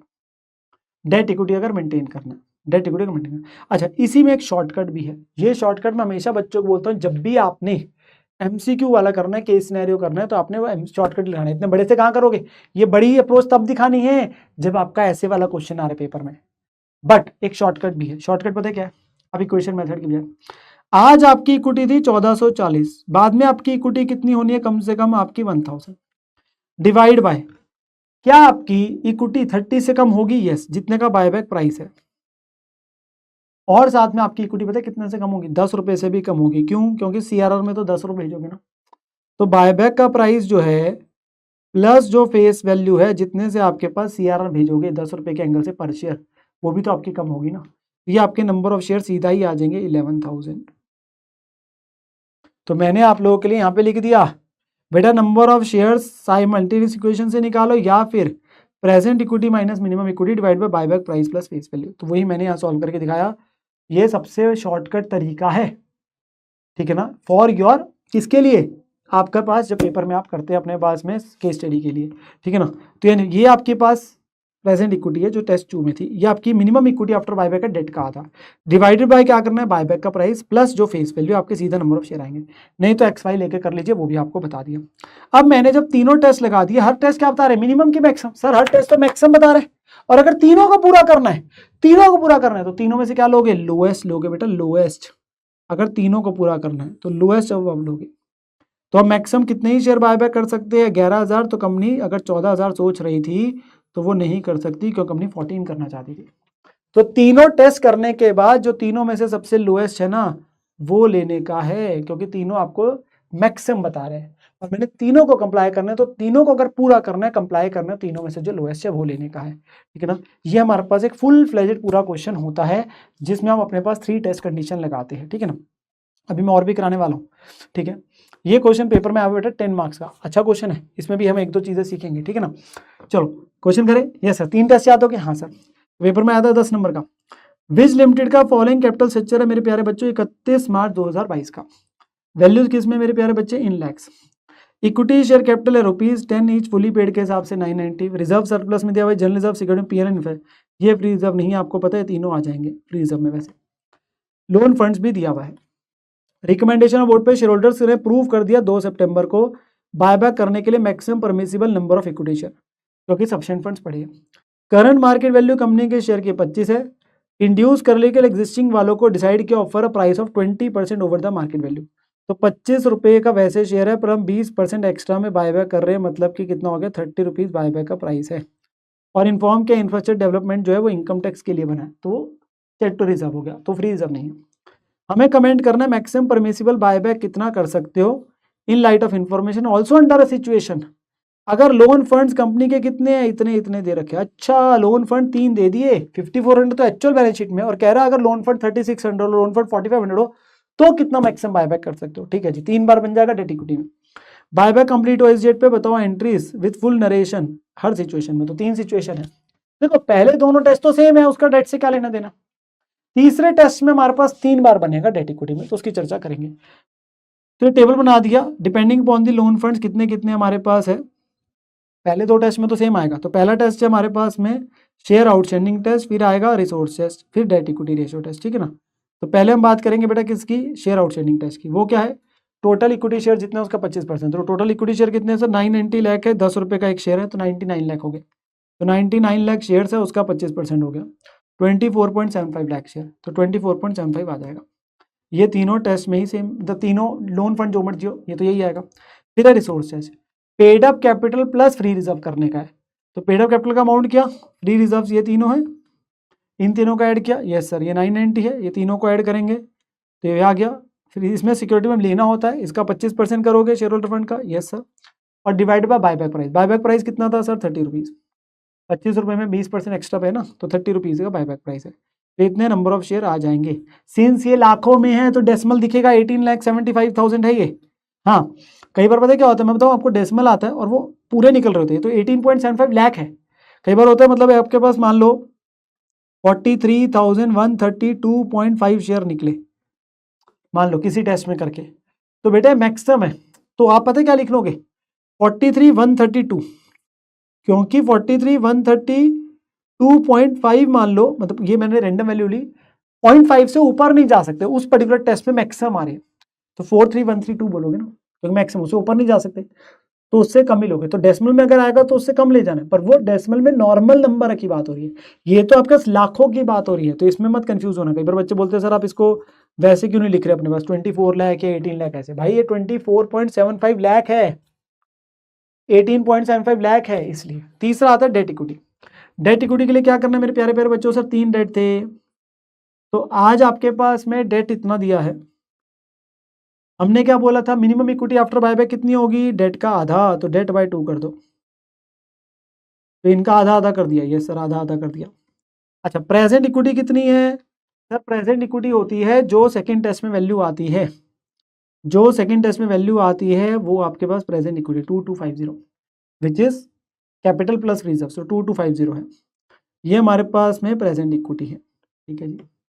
अब मैं एक छोटा सा सवाल आपसे पूछूंगा, उसका आंसर करना। मुझे बताओ बायबैक के इवेंट से, कॉमन सेंस लगाना, बायबैक के इवेंट से इक्विटी जो है which is paid up capital of reserves कम होगी, ज्यादा होगी, बराबर रहेगी। सर कम होगी ना, बायबैक के इवेंट से कैपिटल कम होगी, फ्री रिजर्व कम होंगे जब राइट ऑफ करोगे प्रीमियम बायबैक को, और साथ के साथ में जब सीआरएम भेजोगे तो इक्विटी में कम ही होने ना। तो बेटा हम क्या कह रहे हैं, आज मेरी इक्विटी इतनी इतनी है, और हम कह रहे हैं बायबैक के बाद कम से कम, क्योंकि डेट अगर इतना इतना तो इतनी होनी, तो अगर इस केस में 2250 है, कम से कम इतनी होनी चाहिए, तो गलत होगी बात भाई। आपकी 2250 आज है और हम कह रहे हैं अगर इतना डेट है आज कंपनी के पास, तो बायबैक के बाद कम से कम इतनी होनी चाहिए, तो पॉसिबल ही नहीं है ना भाई, कम होएगी ज्यादा थोड़ा ना हो जाएगी, तो इसलिए परमिसिबल नहीं है ये। अब आपको समझ आएगा ये टेस्ट क्यों बनाया गया। ये टेस्ट इसलिए बनाया गया कि जब कंपनी के पास इतना लोन वगैरह लिया हुआ है, तुम्हारा डेट इतना है, उधारी इतनी है, तुम उसको रीपे तो कर नहीं रहे और उसकी बजाय तुम इक्विटी वालों को पैसा वापस कर रहे हो, भाई ये कैसा तरीका हो गया, समझे बात को। इसीलिए ये टेस्ट डाला गया कि 2:1 आपके पास होना चाहिए। तो इस केस में क्योंकि डेट बहुत ज्यादा है, तो उससे निकल के आ रहा है कि ये पॉसिबल ही नहीं है, नील आपके पास बायबैक ही नहीं कर सकते। सेम तरीके से लास्ट में बराबर है तो पॉसिबल ही नहीं, क्योंकि कम करना है, आज इतनी है बाद में कम से कम इतनी होनी चाहिए, तो कर ही नहीं सकते ना। तो जहां कम होगा वही होगा, तो इसलिए जब भी 3 इक्विटी आती है, 3 डेट दिए होते हैं ना, उसमें 2 मान लेना पॉसिबल ही नहीं होते, इसलिए नील वाले हैं, इनमें पॉसिबल ही नहीं है, तो लोएस्ट भी नील ही हो जाएगा। मेन तो बीच वाला ही है जिसमें कम हो रहा है। अब जब कम हो रहा है उसका बेटा आप इक्वेशन से करो, मैं तो शॉर्टकट सिखा देता हूँ। तो शॉर्टकट क्या था, आज प्रेजेंट इक्विटी कितनी है 2250, बाद में कम से कम कितनी होनी चाहिए 1800, डिवाइडेड बाय क्या है सर, बाय बैक प्राइस, वो कितना है 30, और फेस वैल्यू कितनी है 10, तो 450 डिवाइड बाय 40। आपने इक्वेशन से करना है, मैं तो कह रहा हूँ, मतलब इक्वेशन से ही सॉल्व करना है जब फुल फ्लेज्ड क्वेश्चन आएगा ऐसे वाला। बट जब आपने शॉर्टकट, मतलब आपने केस स्टडी करनी, या इवन आपका इक्वेशन वाले को क्रॉस चेक करना है, ये एक लाइन में चेक होता है भाई, ऐसे 11.25 बन जाएगा लाइक शेयर, मैक्सिमम जो शेयर आपके बन रहे हैं, ठीक है ना। तो ये आपका वही एक्स और वाई करके है, एक्स अगर आपके पास ERR है, वाई अगर बायबैक है, तो इन दोनों का डिफरेंस करके आ जाएगा, और x = 3y करके आ जाएगा, सॉल्व करेंगे तो हो जाएगा, डिवाइड बाई इसे 10 कर दो, या इसे डिवाइड बाई 30 कर दो, नंबर ऑफ शेयर आ जाएंगे 11.25, तो 11.25 शेयर बन जाएंगे। तो लोएस्ट तीनों में से क्या है 11.25, तो उसी की एंट्रीज डालनी है। तो एंट्रीज क्या होगी सर, सिंपल है, उसमें कोई दिक्कत नहीं है, 11.25 लाख इंटू 10 फेस वैल्यू है, एक्स्ट्रा कितना दोगे 20, टोटल में कितना देना है 30, पेमेंट की एंट्री आएगी, राइट ऑफ की एंट्री आ गई, security premium to premium buyback 225 से, और CRR आ गया। CRR कितने जाएगा सर 112.5 का, शेयर में कितना जाएगा 112.5 का general reserve to CRR face value. अब अगर आप खुद देखो, एक चीज़ दिखाऊं, आपकी प्रेजेंट इक्विटी कितनी थी सर, हमारी प्रेजेंट इक्विटी थी 2250, मुझे बताओ आपने चारों एंट्रीज डाली, इसके बाद आपकी इक्विटी कितनी है सर, हमारी जो कैपिटल है, हमारी जो कैपिटल थी, तो कैपिटल तो हमारी कम होगी, आपकी कैपिटल पहले कितनी थी 990, अब देखो 990 में से 112.5 की आपकी कैपिटल आपकी कम होगी, 990 माइनस 112.5, 877.5 आपकी कैपिटल रहेगी, ओके ठीक है। जनरल रिजर्व 720 था, 720 में से आपने CRR में भेजा 112.5, 720 माइनस 112.5 607.5, फिर सिक्योरिटी प्रीमियम था 270, सिक्योरिटी प्रीमियम 270, हमने राइट ऑफ किया प्रीमियम बायबैक को कितना 225, 45 रह गया, और एक हमारे पास है PNL 270, उसमें कुछ चेंज नहीं है 270। जब बैलेंस शीट बनाओगे तो उसमें आएगा तो CRR भी, उसमें आएगा तो इंफ्रास्ट्रक्चर डेवलपमेंट भी, बट मैं सिर्फ इक्विटी की बात कर रहा हूँ, विच is paid up capital free सब। तो मुझे बताओ उसका टोटल कितना बना, 607.5 प्लस 877.5 प्लस 45 प्लस 270, 1800। क्या ये वही नहीं है कि डेट का आधा होना चाहिए, क्योंकि हमारा डेट ये 1800 वही नहीं आ गया, तभी वो नंबर ऑफ शेयर उससे आए ना, कि बाद में कम से कम इक्विटी कितनी होनी चाहिए, अगर आपका डेट इतना है तो इतनी इक्विटी रह जाएगी ना, तभी तो ये तरीके से आपका निकलता है ना, और वो एक्स और वाई करके होते हैं। ये इसलिए हो पाया क्योंकि डेट वाले इक्विटी वाले ही मेरे नंबर ऑफ शेयर सबसे कम थे, तो इसलिए मैंने प्रूव कर दिया। हाँ किसी और के कम होते तो फिर वो नहीं होता मैच, क्योंकि वो तो फिर रिसोर्स या शेयर आउटस्टैंडिंग के कम होते, बट डेट वाले के ही सबसे कम थे ना, तो इसलिए आप देखो वो आपके पास में यही चीज़ तो हम चाहते थे। तभी तो हम बोलते हैं कि प्रेजेंट इक्विटी जितनी है माइनस फ्यूचर में कितनी रखनी है मेंटेन, वो कितनी रखनी है, विच इज आपके डेट का आधा, ठीक है ना, minimum equity, divide by buyback जितना प्राइस है उससे तो कम होगी, कैपिटल कम होगी, फ्री रिजर्व कम हो जाएंगे राइट ऑफ करने से, और जितना सीआर भेजोगे उससे कम हो जाएगा। तो ये सीधा एक लाइन में आंसर निकालता है बेटा, एक लाइन में आंसर निकालता है। बाकी आपने एक्स वाई से तो करना है, वो तो सॉल्व करने हैं बड़े क्वेश्चन में, एक्स वाई से सॉल्व करेंगे, पेपर में फुल फ्लेजेड क्वेश्चन आएगा, एक्स वाई लेके ही नंबर मिलेंगे, मैं पहले बता रहा हूँ जब ऐसा क्वेश्चन आएगा। केस स्टडी के लिए वो एक लाइनर हमको सिखाया है, केस स्टडी के लिए, ठीक है ना। हाँ, बट बड़े क्वेश्चन में आप अपने कैलकुलेटर पे चेक कर सकते हो ऐसे फटाफट से कि कहीं मैथमेटिकल एरर तो नहीं कर दिया, उसके लिए करना पेपर में एक्स वाई लेके। ये बच्चे बोलते कई बार हम एक्स वाई के बिना करते, एक लाइन में आंसर बड़ा अच्छा लग रहा है, बड़ा मजा सा आ रहा है सर, ऐसे करके आ जाए बेटा, नंबर एग्जामिनर काट लेगा, क्योंकि वो स्टेप के एक्स और वाई वाला इक्वेशन को दिखाने के नंबर लेता है, ठीक है ना। Yes sir. अगला मेरे प्यारे प्यारे बच्चों एक और क्वेश्चन है यहाँ पर, में अच्छा क्वेश्चन है, विच इज इंटर दिसंबर 21 में आया था 10 नंबर का। बट इससे पहले मैं एक छोटा सा पॉइंट और सिखाना चाहता हूँ। मैंने आपको बोनस इशू सिखाया, यस सर, उसकी एंट्री सीखी। एक और कॉन्सेप्ट है बेटा, रिडम्पशन ऑफ प्रेफरेंस शेयर्स का, जो सेक्शन 55 है, वो वैसे हम फाउंडेशन में सीखते हैं या डायरेक्ट एंट्री के बच्चों को मतलब अगर याद होगा बीकॉम का, ठीक है, पर मेरे को एक बार बताना जरूरी है। ये बात हो रही है स्पेसिफिकली जब प्रेफरेंस शेयर रिडीम करते हैं, तो देखो फ्लो ऑफ एंट्री से हमें थोड़ा सा पता होना चाहिए। तो मान लो मेरे पास जो शेयर है उसकी फेस वैल्यू मेरे प्यारे प्यारे बच्चों प्रेफरेंस शेयर की 100 रुपये है, पर मैं रिडीम कर रहा हूं आपके पास में उसे 120 में,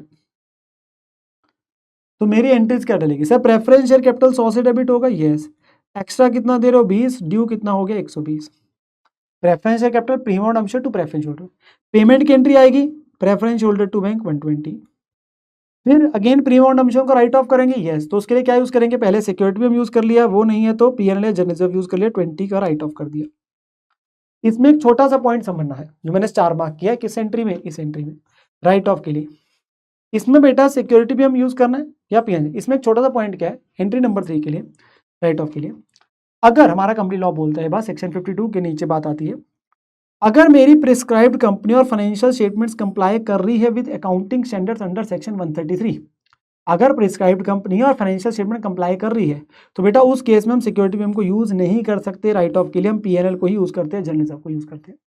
हाँ, अगर कंपनी प्रिस्क्राइब्ड कंपनी नहीं है, मतलब उसकी फाइनेंशियल स्टेटमेंट को कंप्लाई नहीं करना, तो उस केस में हम सिक्योरिटी में यूज कर सकते हैं। तो वो एजम्पशन आ जाएगी आपकी, क्या आ जाएगी? इस एंट्री के लिए एजम्पशन आ जाती है, आप क्या मान रहे हो, प्रिस्क्राइब मान रहे हो कि नहीं मान रहे हो, किसके लिए? राइट ऑफ के लिए और फ्री ऑप्शन। फिर आपका सीआर में जाएगा, कितना जाएगा? फेस वैल्यू जितना 100 रुपये, फेस वैल्यू जितना 100 रुपये, तो अब 100 रुपये अपने पास जनरल रिजर्व टू सीआरआर में भेज दोगे। हाँ, इसमें आपके पास बेटा फ्री रिजर्व टू सीआर में मैं वैसे बताता हूँ, बायबैक के लिए हम सिक्योरिटी को यूज कर सकते हैं, मैंने बोला था ना, बायबैक ऑफ इक्विटी शेयर्स के लिए सिक्योरिटी में इज अ फ्री रिजर्व, हम एंट्रीज में चाहे नहीं करते पर वो फ्री रिजर्व है, यहां पर में हम उसे यूज कर ही नहीं सकते। बाकी बात तो सेम है, वो तो वहां पे भी नहीं करते एंट्रीज में, यहां कर ही नहीं सकते, ठीक है। वो वैसे सीरीज है, वो बायबैक के लिए सिर्फ फ्री रिजर्व है, security redemption of preference share नहीं है। करने का तरीका वो है, प्रेफरेंस शेयर जितने रिडीम करे फेस वैल्यू माइनस जितने नए शेयर इशू करें, उतना आपके पास आता है, ठीक है जी बात। यस सर, ये बात हमें समझ आ गई। नाउ मैं अपने पास बेटा क्वेश्चन पे चलता हूँ एक बार, क्योंकि मेरी एंट्रीज आ जाएगी अभी इसमें रिडम्पशन ऑफ प्रेफरेंस शेयर को भी लेके। तो वैल्यूज इन लैक्स आपको दे रखी है, ठीक है जी। वैल्यू बैलेंस शीट 31 मार्च 21 के, इक्विटी शेयर्स भी 10 रुपये वाले, प्रेफरेंस शेयर भी 50 वाले, रिजर्व सरप्लस बहुत सारी चीज़ें, नॉन करेंट लायबिलिटीज है, एसेट्स वगैरह इन्फॉर्मेशन दे रखी है। देखो आपसे क्या क्या मांग रहा है, एक तो maximum possible buyback of equity shares कितने कर सकते हो कंपनी से, और एंट्रीज भी मांग रहा है सारी चीज़ों की। तो कितने मैक्सिमम बायबैक कर सकते हो, 3 टेस्ट कंडीशंस और एक एंट्रीज। तो पॉइंट पर जाते हैं, कंपनी ने रिडीम करे प्रेफरेंस शेयर्स 10% प्रीमियम पे 1 अप्रैल को, ठीक है जी, 1 अप्रैल को प्रेफरेंस शेयर रिडीम करने हैं, तो जो अभी एंट्रीज सिखाई वो करना है। फिर बायबैक के लिए भी ऑफर करें, मैक्सिमम जितने बायबैक कर सकते हो इक्विटी शेयर, 10 वाला कितने में? 30 में, 2 अप्रैल को। अच्छा, 1 अप्रैल को पहले प्रेफरेंस शेयर निपटा दिए, फिर 2 अप्रैल को आप बायबैक करने जा रहे हो, 2 अप्रैल को बायबैक करने जा रहे हो, उसकी पेमेंट होगी अकाउंट बैलेंस से जो हमारा करंट एसेट में, तो पैसे हमारे को दिक्कत नहीं हो, करंट एसेट में है। फिर आपके पास और पॉइंट्स है, वो आपके पास 2 अप्रैल को एक और चीज हो रही है, और एक 4 अप्रैल को बोनस भी हो रहा है, तो मेरी अलग बात है। डी और ई पॉइंट अलग है, सी में तो सिर्फ कहानी सुना रहा है कि भाई पैसा जो है करंट एसेट में, मेन ए और बी पॉइंट है पहले, सी और डी पे बात करता हूँ। ए पॉइंट क्या करा, प्रेफरेंस रिडीम करे, किस पे? 10% प्रीमियम पे, सारे के सारे कितने के? 240 के, तो क्या मैं उसकी एंट्रीज डाल सकता हूँ? The answer is absolutely yes. तो हम सबसे पहले मेरे प्यारे प्यारे बच्चों प्रेफरेंस शेयर्स की रिडम्पशन की एंट्री डालेंगे, सबसे पहले हम प्रेफरेंस शेयर्स की रिडम्पशन की एंट्री डालेंगे। तो वो एंट्रीज बेटा क्या डलेगी सर? जर्नल एंट्रीज आ जाएगी आपके पास में प्रेफरेंस शेयर्स की रिडम्पशन की। तो मेरा preference share capital debit face value 240 था, 10% उसने मेरे प्यारे प्यारे बोला था premium on redemption of preference shares, 10 आपके पास 10% के हिसाब से। 10% के हिसाब से उसने बोला था, ठीक है ना। तो 240 का 10% कितना हो गया, 24 हो गया जी, ठीक है जी। To preference shareholder account 264, ठीक है जी। पेमेंट की एंट्री डाल दी, preference shareholder to bank 264। फिर 24 आपका राइट ऑफ किया जाएगा। तो यहाँ पर मैं आपके पास में जो है सिक्योरिटी भी हम यूज़ करना चाहते हैं, मानते हुए कंपनी आपके पास में प्रिस्क्राइब नहीं है, बात अलग है। तो हमने वही असम्पशन है कि मान लीजिए कंपनी प्रिस्क्राइब है, तो हम क्या कर रहे हैं, जनरल रिजर्व यूज़ कर लेते हैं या पीएनएल यूज़ कर लेते हैं, सिक्योरिटी में यूज़ नहीं कर रहे। तो वो यहाँ पे असम्पशन मानते हुए क्या लिख दिया, जनरल रिजर्व और पीएनएल टू प्रीमियम और डम्पशन। आप दूसरी असम्पशन ले सकते हैं, उसमें कोई दिक्कत नहीं। तभी आपके पास यहाँ देखो लिखा हुआ है, security premium has not been utilise for the purpose of premium on redemption of preference share, assuming की कंपनी जो है वो गवर्नड है, आपके पास जो है वो प्रिस्क्राइब्ड कंपनी है, कंप्लाई करना है। ऑल्टरनेटिवली आपके पास पॉसिबल था कि आप सिक्योरिटी प्रीमियम यूज़ कर सकते हो, कोई दिक्कत की बात नहीं है। पर असम्पशन लिख देना, हम जनरली यही असम्पशन मान रहे होते हैं कि कंपनी प्रिस्क्राइब्ड है एंड फाइनेंशियल स्टेटमेंट को कंप्लाई करना है, तो सिक्योरिटी प्रीमियम यूज़ नहीं कर रहे, राइट ऑफ प्रीमियम डम्पशन के लिए। फिर सीआरआर भेजना है, कितना भेजना है सीआरआर में, सर सीआरआर में भेजनी है फेस वैल्यू, फेस वैल्यू कितनी है 240 है, और उसके लिए तो किसके यूज़ करना है, जनरल रिजर्व पीएल को। तो जनरल रिजर्व टू सीआरआर आपका आ जाएगा 240। ये सारी एंट्रीज बेटा, एंट्री 1, एंट्री 2, एंट्री 3, एंट्री 4, ये सारी किसकी है, प्रेफरेंस शेयर्स की रिडम्पशन की। फिर से प्रेफरेंस शेयर्स की रिडम्पशन की। यहाँ तक पे मेरे पास में एक पार्ट कंप्लीट हो जाता है, यहाँ तक में मेरे पास में एक पार्ट कंप्लीट हो जाता है, that is redemption of preference shares का पार्ट कंप्लीट हो जाता है। 4 एंट्रीज मेरी आगे। अब मुझे इक्विटी शेयर्स का बायबैक करना है, जिसके लिए उसने मुझे नंबर ऑफ शेयर्स नहीं बताए, उसने मुझे बोला है हम मैक्सिमम जितने बनते हैं वो करेंगे, 10 रुपये वाला कितने में, 30 में बायबैक करेंगे। 10 रुपये वाला 30 में बायबैक करेंगे मेरे प्यारे प्यारे बच्चों। तो उस केस में मेरे लिए आ गया कि मैक्सिमम के लिए मेरे को टेस्ट लगाने, तो टेस्ट लगाने शुरू करते हैं। तो वो मैक्सिमम परमिसिबल आपके पास नंबर ऑफ शेयर्स बायबैक पता करने हैं। तो उसके लिए मेरे पास बेटा 3 टेस्ट आपके पास आएंगे एक एक करके, share outstanding test, resource test और डेट इक्विटी रेशियो टेस्ट। तो शेयर आउटस्टैंडिंग टेस्ट क्या बोलते हैं, जितने इक्विटी शेयर था उसका 25%।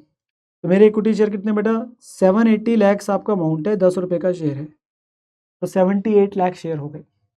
78 लाख शेयर का 25%, तो नंबर ऑफ शेयर 78 लाख है, 25% इसका कितना हो गया, 19.5 लाख शेयर, 19.5 लाख शेयर आ गया share outstanding. Resources very very important, सबसे इंपॉर्टेंट यहाँ पे यही है, बच्चा जो गलती करता है इस क्वेश्चन में वो यही करता है। बेटा रिसोर्सेस क्या है sir, paid up capital, free था, पेड अप कैपिटल में बेटा इक्विटी कैपिटल है, ये सर प्रेफरेंस तो रिडीम ही हो गया ना, तो वो तो आएगा नहीं।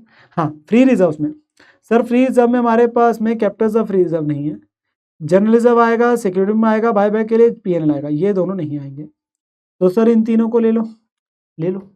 पर क्या कुछ और सोचना पड़ेगा, क्या कुछ और सोचना पड़ेगा, हाँ जी सर सोचना पड़ेगा। क्यों भाई, तुमने अभी 1 तारीख को प्रेफरेंस रिडीम करे तो उसका प्रीमियम डम्पशन राइट ऑफ किया, और तुमने सीआर में भेजा तो उससे कम नहीं हो गया।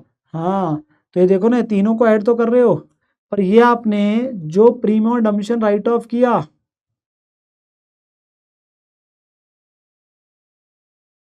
और प्रेफरेंस शेयर्स उससे कम हो गया, अभी एंट्री डाली, और जो सीआरआर में ट्रांसफर किया, सीआर में ट्रांसफर किया उससे कम हो गया ना। सर कहाँ कम हुआ, अरे यार भाई थोड़ा सा दिमाग खोल के बैठने का, मेरे को लगता है पानी का छिड़काव करना पड़ेगा तुम्हारे ऊपर। अभी किया नहीं क्या, देखो जनरल रिजर्व को डेबिट नहीं किया प्रीमियम डम्पशन के राइट ऑफ के लिए 24 से, अभी आपके पास ये जनरल रिजर्व को कम नहीं किया सीआरआर के लिए, तो इतने से कम नहीं हो गया क्या, क्योंकि वो 1 अप्रैल को हो गया था, तो इसलिए कम हो गया है ये, इसलिए कम हो गया। तो टोटल करेंगे इन दोनों का, उसका 25% किया शेयर होल्डर फंड का, और उसे डिवाइड बाय बायबैक प्राइस कितना था 30 रुपीज़, तो डिवाइड करेंगे नंबर ऑफ शेयर निकल के आ जाएंगे। लिखा भी है amount transfer to CRR excluding, और प्रीमियम डम्पशन भी आपके पास रिड्यूस किया गया। वो पॉइंट सबसे इंपॉर्टेंट है, बच्चा जल्दबाजी में भूल जाता है, ठीक है ना। तो 11.175 लाख शेयर बन जाएंगे। और तीसरा टेस्ट है आपका डेट इक्विटी। डेट इक्विटी में क्या है सर, डेट कितना है हमारा, सर डेट है हमारा लोन फंड्स, वो कितना आपके पास में, ये दोनों को ऐड कर दो, डिबेंचर्स प्लस ये दोनों, तो कितना बन गया 304। करंट लायबिलिटीज अकेला लिखा है, बाइफर्केशन नहीं है। देखो शॉर्ट टर्म बोरिंग होता पक्का ले लेता, ट्रेड पेबल क्रेडिटर में नहीं लेता, बट आपके पास में जब नहीं बता रहा तो आपकी मर्जी है, इंस्टीट्यूट ने भी दोनों आंसर लिया, वो पहला ले रहा है विदाउट करंट लायबिलिटीज, फिर एक और दे रहा है विद करंट लायबिलिटी। पेपर में आपने एक ही करना है, ये नहीं ना पेपर में 2-2 करके आओगे, कोई भी एक ले लो। तो यहाँ पर हम बेटा वो लेके किया है कि जब सिर्फ ये है हम इसको एक्सक्लूड करके चल रहे, एक बार के लिए इंक्लूड करके भी किया हुआ है। तो ये देखो यहाँ पे लोन फंड्स आपके पास 304 है, ये ऑल्टरनेटिवली भी एक लिखा हुआ है कि जब करंट लायबिलिटीज को मैं मानूंगा पार्ट ऑफ लोन फंड तो वो आपके पास फर्क पड़ जाएगा। तो वो 304 में 395 ऐड करके बन रहा था, वो उसको लेके भी एक किया हुआ है कि अगर आप लेते हो तो दोनों से सॉल्व किया हुआ है। बट मैं पहले वाले से आपको आंसर टैली करा देता हूँ। तो मुझे बताओ, ये हमारे पास आज है, मेरे पास मिनिमम इक्विटी आफ्टर बायबैक कितनी होगी सर? मिनिमम जब लोन मेरे पास में 304 है तो minimum equity after buyback sir debt का आधा, आप सिखा चुके हो, डेट का आधा। तो 304 डिवाइडेड बाई 2 152। प्रेजेंट इक्विटी कितनी है? प्रेजेंट इक्विटी कितनी है सेकंड टेस्ट के अंदर जो आता है 1341। तो अब क्या करेंगे सर, नंबर ऑफ शेयर्स कैसे निकलेंगे? शॉर्टकट आप इक्वेशन से करते रहो। 1341 minus 152 what is buyback price 30 plus face value कितना है 10। देखो अगर बायबैक प्राइस 40 होगा तो 40 प्लस 10 हो जाएगा, फेस वैल्यू तो जैसे 10 ही होती जाता है, तो वो हो जाएगा buyback price plus face value. तो कितना बना 1341 माइनस 152 1189 डिवाइडेड बाई 40 29.725 शेयर 29.725। आप देख सकते हैं ये आ रहा है। हाँ अगर डेट बढ़ाओगे तो उससे वो फिर ये शेयर्स आ रहे होंगे, उसमें कोई दिक्कत नहीं, वो जैसे मर्जी कर लो। तो आ गया, ये आ गया। दूसरे वाले भी लिए होते हैं ना आपके, लोएस्ट तो यही बनने, देखो लोएस्ट इसमें यही वाला है, और क्रिटिकल आपके पास टेस्ट इस क्वेश्चन में ये वाला था, मैंने इंपॉर्टेंट मार्क करा था। तो कितने शेयर बायबैक कर सकते हो? इतने शेयर बायबैक कर सकते हो 30 रुपीज़। 11.175 लाख शेयर है, 11.175 लाख शेयर है, ठीक है ना मेरे प्यारे बच्चे। तो ये आपके नंबर ऑफ शेयर्स आपके बन जाते हैं, जिससे आपके पास में अब एंट्रीज हम डाल पाएंगे। तीनों टेस्ट लगाने, टेस्ट 2 इसमें इंपॉर्टेंट था, थर्ड टेस्ट इजी था। और इसलिए देखो यहाँ पे इक्वेशन लगा रखी है दोनों की, नॉर्मल की भी और फिर ऑल्टरनेटिव अगर current liabilities part of debt loan fund है, ठीक है ना। अच्छा अब 11.175 लाख शेयर से आपको एंट्रीज डालनी है। तो एंट्रीज क्या बनेगी 11.175 इंटू 10, एक्स्ट्रा कितना है 20, टोटल कितना दे रहे 30, ठीक है जी। पेमेंट की एंट्री आएगी, यस सर। फिर राइट ऑफ करना है, तो उसके लिए पहले क्या यूज़ किया सिक्योरिटी पे, हम सिक्योरिटी पे हम कितना पड़ा है, वो पड़ा ही 52 है, तो 52 आपने सिक्योरिटी में यूज़ किया। जनरल पीएन को ना ऑब्लिक करके लिखा, आप जैसे मर्जी यूज़ कर सकते हैं, या आप अलग अलग चल लो, तो वो ऑब्लिक करके लिखा हुआ ऑब्लिक पीएन है टू प्रीमोन बायबैक। ये कितना, ये कैसे आया सर, बैलेंस में करे ना भाई, पहले आपने सिक्योरिटी में यूज़ किया, सिक्योरिटी में हमने प्रीमो अडम्पशन और प्रेफरेंस शेयर के लिए यूज़ नहीं किया था, एजम्पशन मानी थी कि कंपनी प्रिस्क्राइब्ड है, तो इसलिए यहाँ पूरा ही आ गया। अगर ऊपर यूज़ कर चुके होते 24 तो फिर यहाँ कम यूज़ हो रहा था, फिर यहाँ पे बाकी जनरल रिजर्व पीएनएल बढ़ जाता है, ठीक है ना। और फिर सीआरआर में ट्रांसफर करना है, तो सीआरआर में ट्रांसफर करने के लिए बेटा हमारे पास कितना करना है sir, face value, face value कितनी है 111.75, तो जनरल रिजर्व टू सीआरआर। कोई हमने नए शेयर तो इशू किए नहीं, उल्टा कि हमने तो प्रेफरेंस शेयर रिडीम करे, ये तो नहीं कि हमने नए शेयर इशू करें, तो जो एग्जिस्टिंग तो उन्हें रिडीम करा, तो उसका भी सीआरआर भेजा, इसका भेजा। तो 4 एंट्रीज किसकी आ गई, बायबैक की आ गई, एंट्री 5 6 7 8, ये किसकी आ गई एंट्रीज बेटा, बायबैक की आ गई, ठीक है ना। अच्छा पार्ट था रिडम्पशन ऑफ प्रेफरेंस शेयर और बायबैक। फिर हमारे पास बेटा एक और पॉइंट आता है, सी पॉइंट में तो कुछ था ही नहीं, वो तो जनरल बोल रहा है कि हमारा पैसा है। डी पॉइंट, कंपनी के पास इन्वेस्टमेंट पड़ी है own debentures costing 60 lakh, face value 75 वाली, इनको कैंसिल कर रहे 2 अप्रैल को। बेटा देखो हमारे पास में हमारे खुद के डिबेंचर थे ना 268 के, कहता हमने इन्वेस्टमेंट भी कर रखी है कुछ, जनरली इन्वेस्टमेंट किस में होते हैं, दूसरी कंपनी के डिबेंचर्स में, शेयर्स में। कहता है इसके अंदर एक्चुअली में क्या है, इसके अंदर हमारे पास अपने ही डिबेंचर्स में इन्वेस्टमेंट कर रखी है, हमने अपने ही डिबेंचर खरीदे हुए हैं मार्केट से। पर वो पता है कितने के खरीदे हुए हैं, हमने तो कॉस्ट 60 लाख के खरीदे थे। अब अगर आपको AS 13 याद है, तो हम इन्वेस्टमेंट को जो डेबिट करते हैं हमारी खरीद से करते हैं, मेरी कितनी खरीद है, हाँ, पर उन डिबेंचर्स की जो फेस वैल्यू है वो 75 है, मतलब हमने अपने ही 75 लाख की फेस वैल्यू के डिबेंचर 60 में खरीदे हुए। तो इस 268 के अंदर तो फेस वैल्यू है ना, मतलब हमारे टोटल 268 लाख के जो 7% डिबेंचर है उसमें से 75 लाख की फेस वैल्यू के डिबेंचर हमने खुद मार्केट से खरीदे हुए हैं, कितने में 60 लाख में, और आज उन्हें कैंसिल करना है। कैंसिल करने के क्या करेंगे, डिबेंचर का बैलेंस क्रेडिट होता है, उसे कम करने के लिए डेबिट करेंगे, सरल भाषा में बता रहा हूँ, फाड़ के फेंक रहे हैं ना अपने डिबेंचर, तो आपके पास फेस वैल्यू से कम करेंगे क्योंकि वो क्रेडिट बैलेंस है, ठीक है ना। तो यहाँ पर मैं क्या करेंगे, डिबेंचर डेबिट करेंगे फेस वैल्यू जितनी है, और इन्वेस्टमेंट का बैलेंस डेबिट होता है उसे कम करने के लिए क्रेडिट करेंगे। तो वो किससे कम होगा, जितने में उसकी वैल्यू जुड़ी है विच इज कॉस्ट, तो कॉस्ट पे। बाकी हमारा हो गया profit on cancellation of own debenture, जो बेसिकली वैसे कहाँ चले जाता है, पीएनएल में चले जाता है, जो 15 का आएगा। तो आपने हमेशा क्या करना है, जब भी आती है ना कैंसिलेशन ओन डिवेंचर की बात, तो डिवेंचर को डेबिट करना है विद द फेस वैल्यू जितने थे वो, इन्वेस्टमेंट को कम करना है बेटा जितनी हमने खरीद में करी है विच इज कॉस्ट, और बाकी प्रॉफिट ऑन कैंसिलेशन आ गया दैट इज 15 लाख का, जो पीएनएल में चला जाएगा, ठीक है ना। ये वैसे एक पॉइंट हमारे पास जितना मुझे ध्यान है, ऐसा हमारा इंटरनल रिकंस्ट्रक्शन के चैप्टर में भी एक क्वेश्चन में हम सीखते हैं, यहाँ पे भी आ रहा है।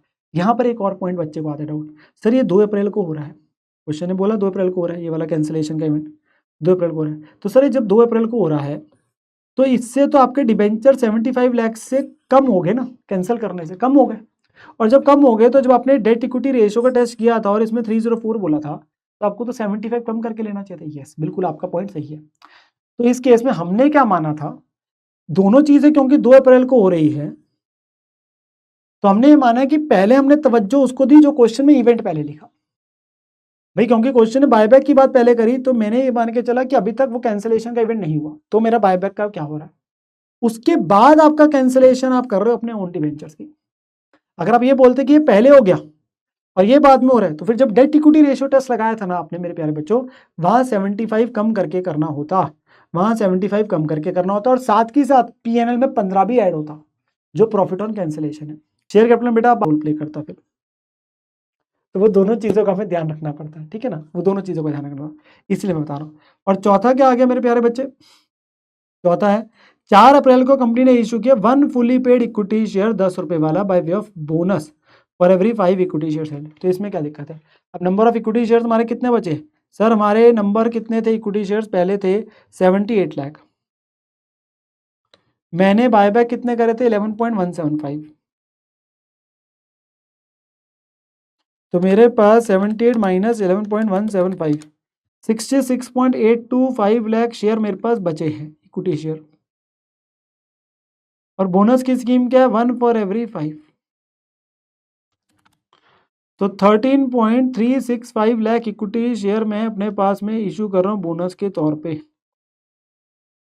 ऑफ कितने का है 10 ईच, तो कितना बन जाएगा अमाउंट 133.65।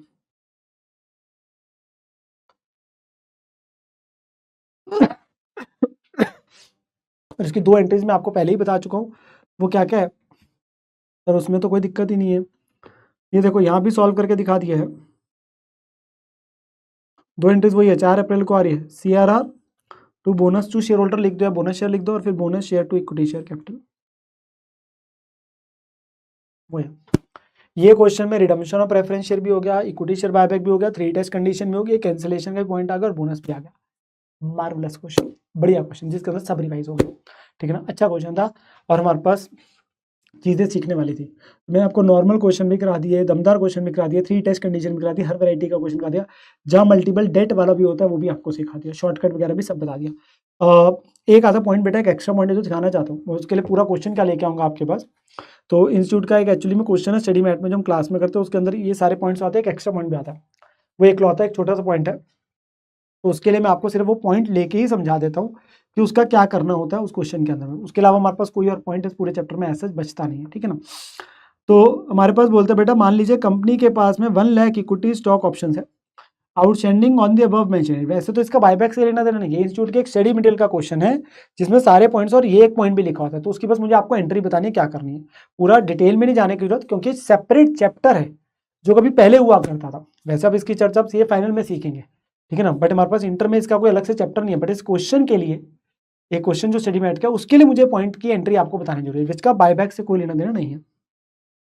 कहते हैं हमने 1 लाख स्टॉक ऑप्शन है, मतलब हमने एम्प्लॉयज को ऑप्शन देने की बात करेंगे टोटल में 1 लाख, और हम देंगे कितने में 20 रुपए में, जबकि मार्केट प्राइस कितने का 30 का, तो हम 30 वाला शेयर 20 में देने की बात करें। This was included under current liabilities. 1 अप्रैल को इंप्लॉयज ने ऑप्शन एक्सेस करे बेटा 50,000 शेयर के, 50,000 शेयर का पैसा दिया, और शेयर की फेस वैल्यू कितनी है 10। अब जब इंप्लॉयज ऑप्शन एक्साइज करते हैं तो बेटा उस समय हमारी कुछ एंट्री आती है, विच इज, ध्यान से सुनना, bank account debit employee stock option outstanding account debit to equity share capital to securities premium.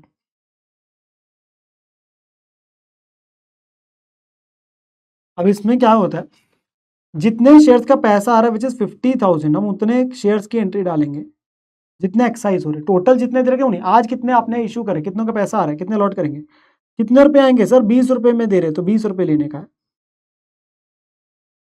आपका मार्केट प्राइस कितना था 30, आप कितने वाला शेयर कितने में, तो 30 वाला 20 में दे रहे हो, तो जो 10 रुपए का आपने सस्ता दिया ना, जितने का आपने कंसेशन दिया, एक्चुअली में वो कंपनी का एक्सपेंस होता है। और वो पिछले सालों में जब हमने अपने पास में एम्प्लॉयज ने काम किया था, जिसे हम वेस्टिंग पीरियड बोलते हैं, 2 साल 3 साल, हम उन सालों में से खर्चा रिकॉर्ड करते हैं। तो वो प्रीवियस ईयर्स में एक एंट्री डलती होती है बेटा, employee compensation expense to employee stock option outstanding. तो वो एंट्री डल रही होती है हमारी तब जब वेस्टिंग पीरियड में हौले हौले करके हम इसको रिकॉर्ड करते हैं, एक्सपेंस को खर्चा डेबिट करते हैं और क्रेडिट करते हैं खाते में जिसका नाम क्या रखा है लेजर अकाउंट का, एम्प्लॉय स्टॉक ऑप्शन आउटस्टैंडिंग। देखो मैं उतना समझा रहा हूं मेरे प्यारे बच्चे जितना आपके पास रेलिवेंट है इस पर्टिकुलर पॉइंट के लिए सिर्फ। अब हम पिछले सालों के एंट्रीज नहीं मांगता हूँ, फिर भी बता रहा हूँ मैं आपको। तो हम इसको डेबिट जो करते हो पीएल में चले जाता है खर्चा, और ये जो क्रेडिट करते हैं हमारा रिजर्व सरप्लस में दिखता होता है नॉर्मली, और इसे हम यहाँ पर में डेबिट करके अब खत्म करते हैं। ये कितना है, जितना सस्ता दे रहे थे हम शेयर, जितना कंसेशन था, तो वो 10 रुपए था, 50,000 इंटू 10, वो आज जो हमने इकट्ठा किया हुआ तो डेबिट होके कम हो जाएगा, ठीक है ना। यहाँ क्या जाती है sir, face value, face value कितनी है 10 रुपए, और यहाँ क्या जाता है जितना एक्स्ट्रा है, फेस वैल्यू और मार्केट प्राइस का difference which is 20 rupees, 50,000 into 20, amount आपके आ जाएंगे। तो 50,000 इंटू 20, 10 लाख, तो इन लैक्स में बोल देता हूँ 5 लाख हो गया, 5 लाख हो गया और ये 10 लाख हो गया। अच्छा, अब क्वेश्चन ने यहाँ पे एक छोटी सी बात बोली थी, मैंने क्या बोला था, ये अकाउंट्स जो है ना, ये तो अभी आपके पास डेबिट हो रहा है तो बढ़ जाएगा bank, equity share capital credit होने से बढ़ जाएगी बैलेंस शीट में, सिक्योरिटी में क्रेडिट होने से बढ़ जाएगा, समझो मेरी बात को। बट ये जो था ना पहले होता है, जो मैंने बताया था पहले का पढ़ा था, ये नॉर्मली रिजर्व इन सरप्लस में दिखता है, पर क्वेश्चन हमें स्पेशली बोला, जब ये क्वेश्चन आप देखोगे इंस्टीट्यूट के स्टडी मैट का जब क्वेश्चन करते हैं तो ये रिजर्व इन सरप्लस में दिख नहीं रहा होता। पता है क्यों, क्यों क्वेश्चन खुद लिखा है, ये इंक्लूड कहाँ पे, करंट लायबिलिटीज में, तो ये करंट लायबिलिटीज में, तो इसलिए हम वहां से माइनस कर देते हैं। नॉर्मली कहाँ दिखता है, रिजर्व एंड सरप्लस में दिखता होता है, इंप्लॉय स्टॉक ऑप्शन आउटस्टैंडिंग, पर क्वेश्चन ने स्पेशली बोला है करंट लायबिलिटीज में पड़ा है, तो इसलिए अब करंट लायबिलिटीज जब बैलेंस शीट में दोबारा दिखाओगे तो 5 से कम होकर दिख जाएगी, इसलिए आपके क्वेश्चन में बात बोली है, वरना करंट लायबिलिटीज में सेपरेटली दिख रहा होता। ये कब का है, जो पहले इकट्ठा किया हुआ था, और ये तो ऑब्वियसली हमने 1 लाख ऑप्शन के नाम का इकट्ठा किया हुआ था भाई, जितने टोटल में हमें लगता है कि एक्सपेक्ट करेंगे। आज हम एंट्री उतने की डालेंगे जितने आपके पास है, आज हमारे पास उतने की एंट्री डालेगी, ठीक है ना। एक और बात इसमें, इसी क्वेश्चन में अगर आप जाके बाद में बायबैक करते हैं इक्विटी शेयर्स का, तो जब बायबैक करते हैं हम कितना सीआर बेचते हैं सर, जितनी फेस वैल्यू के इक्विटी शेयर बायबैक करेंगे माइनस जितने फेस वैल्यू के नए शेयर इशू करें, तो उसमें हम प्रेफरेंस वगैरह लेते हैं सेम क्लास का। क्या उसमें इस 5 को भी माइनस करोगे जो आपने शेयर इशू करे ऑप्शंस वाले, the answer is no, because इन ऑप्शंस को के लिए हमने स्कीम जब अनाउंस करी थी 2 साल 3 साल 4 साल पहले, तो that was not meant for buyback, these were not meant for buyback, तो आज उनके ऑप्शन की डेट आ गई, एक्सरसाइज कर रहे हैं एम्प्लॉइज, तो इसका बेनिफिट सीआरआर के लिए नहीं देना, इसका बेनिफिट सीआरआर के लिए नहीं देना मेरे प्यारे बच्चे, जो 5 का है, ठीक है ना। तो वो पॉइंट भी ध्यान रखना है, एक तो एंट्री क्या डालेगी और सीआरआर के लिए इसका बेनिफिट नहीं देना। अच्छा, ये पॉइंट होता है। एक छोटा सा पॉइंट मैं और बताऊं, कुछ को एक क्वेश्चन आता है जिसमें आपके पास ना प्रेफरेंस शेयर्स नॉर्मली क्या होता है, अगर इशू करता है तो क्वेश्चन में खुद नीचे बोलता है कितने शेयर इशू करे तो आप उतना ही सीआरआर में माइनस करके भेज देते हो। एक ऐसा क्वेश्चन है जिसमें आपके पास ना बैलेंस शीट में शेयर कैपिटल होती है, तो बैलेंस शीट में अगर प्रेफरेंस शेयर कैपिटल है वो तो पहले के शेयर इशू किए हुए हमने, तो उसका हम सीआरआर के थोड़ा ना देंगे। बट अगर क्वेश्चन स्पेशली लिख दे बैलेंस शीट की प्रेफरेंस शेयर कैपिटल में कि these shares were issued for buyback, balance sheet में ही लिख के दे दे प्रेफरेंस शेयर के साथ में ब्रैकेट में these shares were issued for buyback, तो फिर उतना कम अमाउंट सीआरआर भेजेंगे, क्योंकि वो प्रेफरेंस शेयर इशू तो हो गए थे और वो बायबैक के लिए थे, अगर वो लिखता है तो फिर सीआरआर में उतना ही कम अमाउंट हम बेचते हैं, ठीक है ना, क्योंकि उसका एंट्री ऑलरेडी डल चुका है, वो बायबैक के लिए था, फिर उसका एंट्री नहीं डालनी प्रेफरेंस शेयर के इशू के लिए, बट सीआरआर के लिए उसका बेनिफिट दिया जाता है, ठीक है ना। इस चैप्टर में इसके अलावा मैं ऑनेस्टली बोलूँ बेटा आपके पास कुछ भी और पॉइंट नहीं है, and trust me I have tried my level best कि मैं आपको ऑलमोस्ट 1.5 घंटे या उससे कम में भी आपको एक पूरे का पूरा चैप्टर मेरे को था कि मैं आपका रिवाइज करा दूं in the maximum possible manner, जिसके अंदर मैंने मेरे प्यारे प्यारे बच्चों आप लोगों के लिए स्टार्टिंग फ्रॉम हमने कुछ थ्योरेटिकल बातें सीखी थी, जो हमने कुछ सीखा था कि क्यों बायबैक किया जाता है, क्या बेसिक कंडीशंस है, ठीक है ना, वो सारी बातें करी। एंट्रीज हमने सारी सीख ली, सीआरआर बनता है, सीआरआर क्यों बनता है वो समझाया भी आपके अपने पास में, सारे आपके बात करी। और फिर हमने कुछ कुछ क्वेश्चंस अपने पास करते गए, ठीक है ना। और फिर हमारे पास 3 टेस्ट कंडीशंस की बात आई जो हमने सीखी। ये इंपॉर्टेंट है 3 टेस्ट कंडीशंस वाला, जो कि एक्चुअल क्वेश्चन बड़े के लिए भी और ये आपके पेपर में केस स्टडी के लिए भी, दोनों के लिए इंपॉर्टेंट है। इसमें तीनों टेस्ट की हमने सीखी बातें, और उसमें डिफरेंट लोन फंड्स वाला भी क्वेश्चन कराया। एक आपका क्वेश्चन कराया जिसमें आपका सारी चीजें आ रही थी, प्रेफरेंशियल भी रिडीम हो रहे थे, बोनस भी था, कैंसिलेशन ऑफ ओन डिवेंचर भी था, बायबैक की भी 3 कंडीशन थी, वो सारी बातें भी करी। और एक मुझे था एक्स्ट्रा पॉइंट आपको कुछ बताने का। इसके बाद आप जब क्वेश्चंस करेंगे ना अपने एंड पे कुछ भी करते हैं, आपके लिए चैप्टर बड़ा ही आसान से, बड़ा ही ईजिली तरीके से हो जाएगा। सो मेरे हिसाब से आपका पूरे का पूरा चैप्टर बेटा कंप्लीट हो जाता है प्रॉपर रिवीजन के साथ में। होपफुली आपको अच्छा लगा होगा और होपफुली आपका पूरा चैप्टर रिवाइज भी होगा। एंड चलिए जी, मिलते हैं आपके पास आगे। लव यू मेरे प्यारे बच्चों, बाय बाय।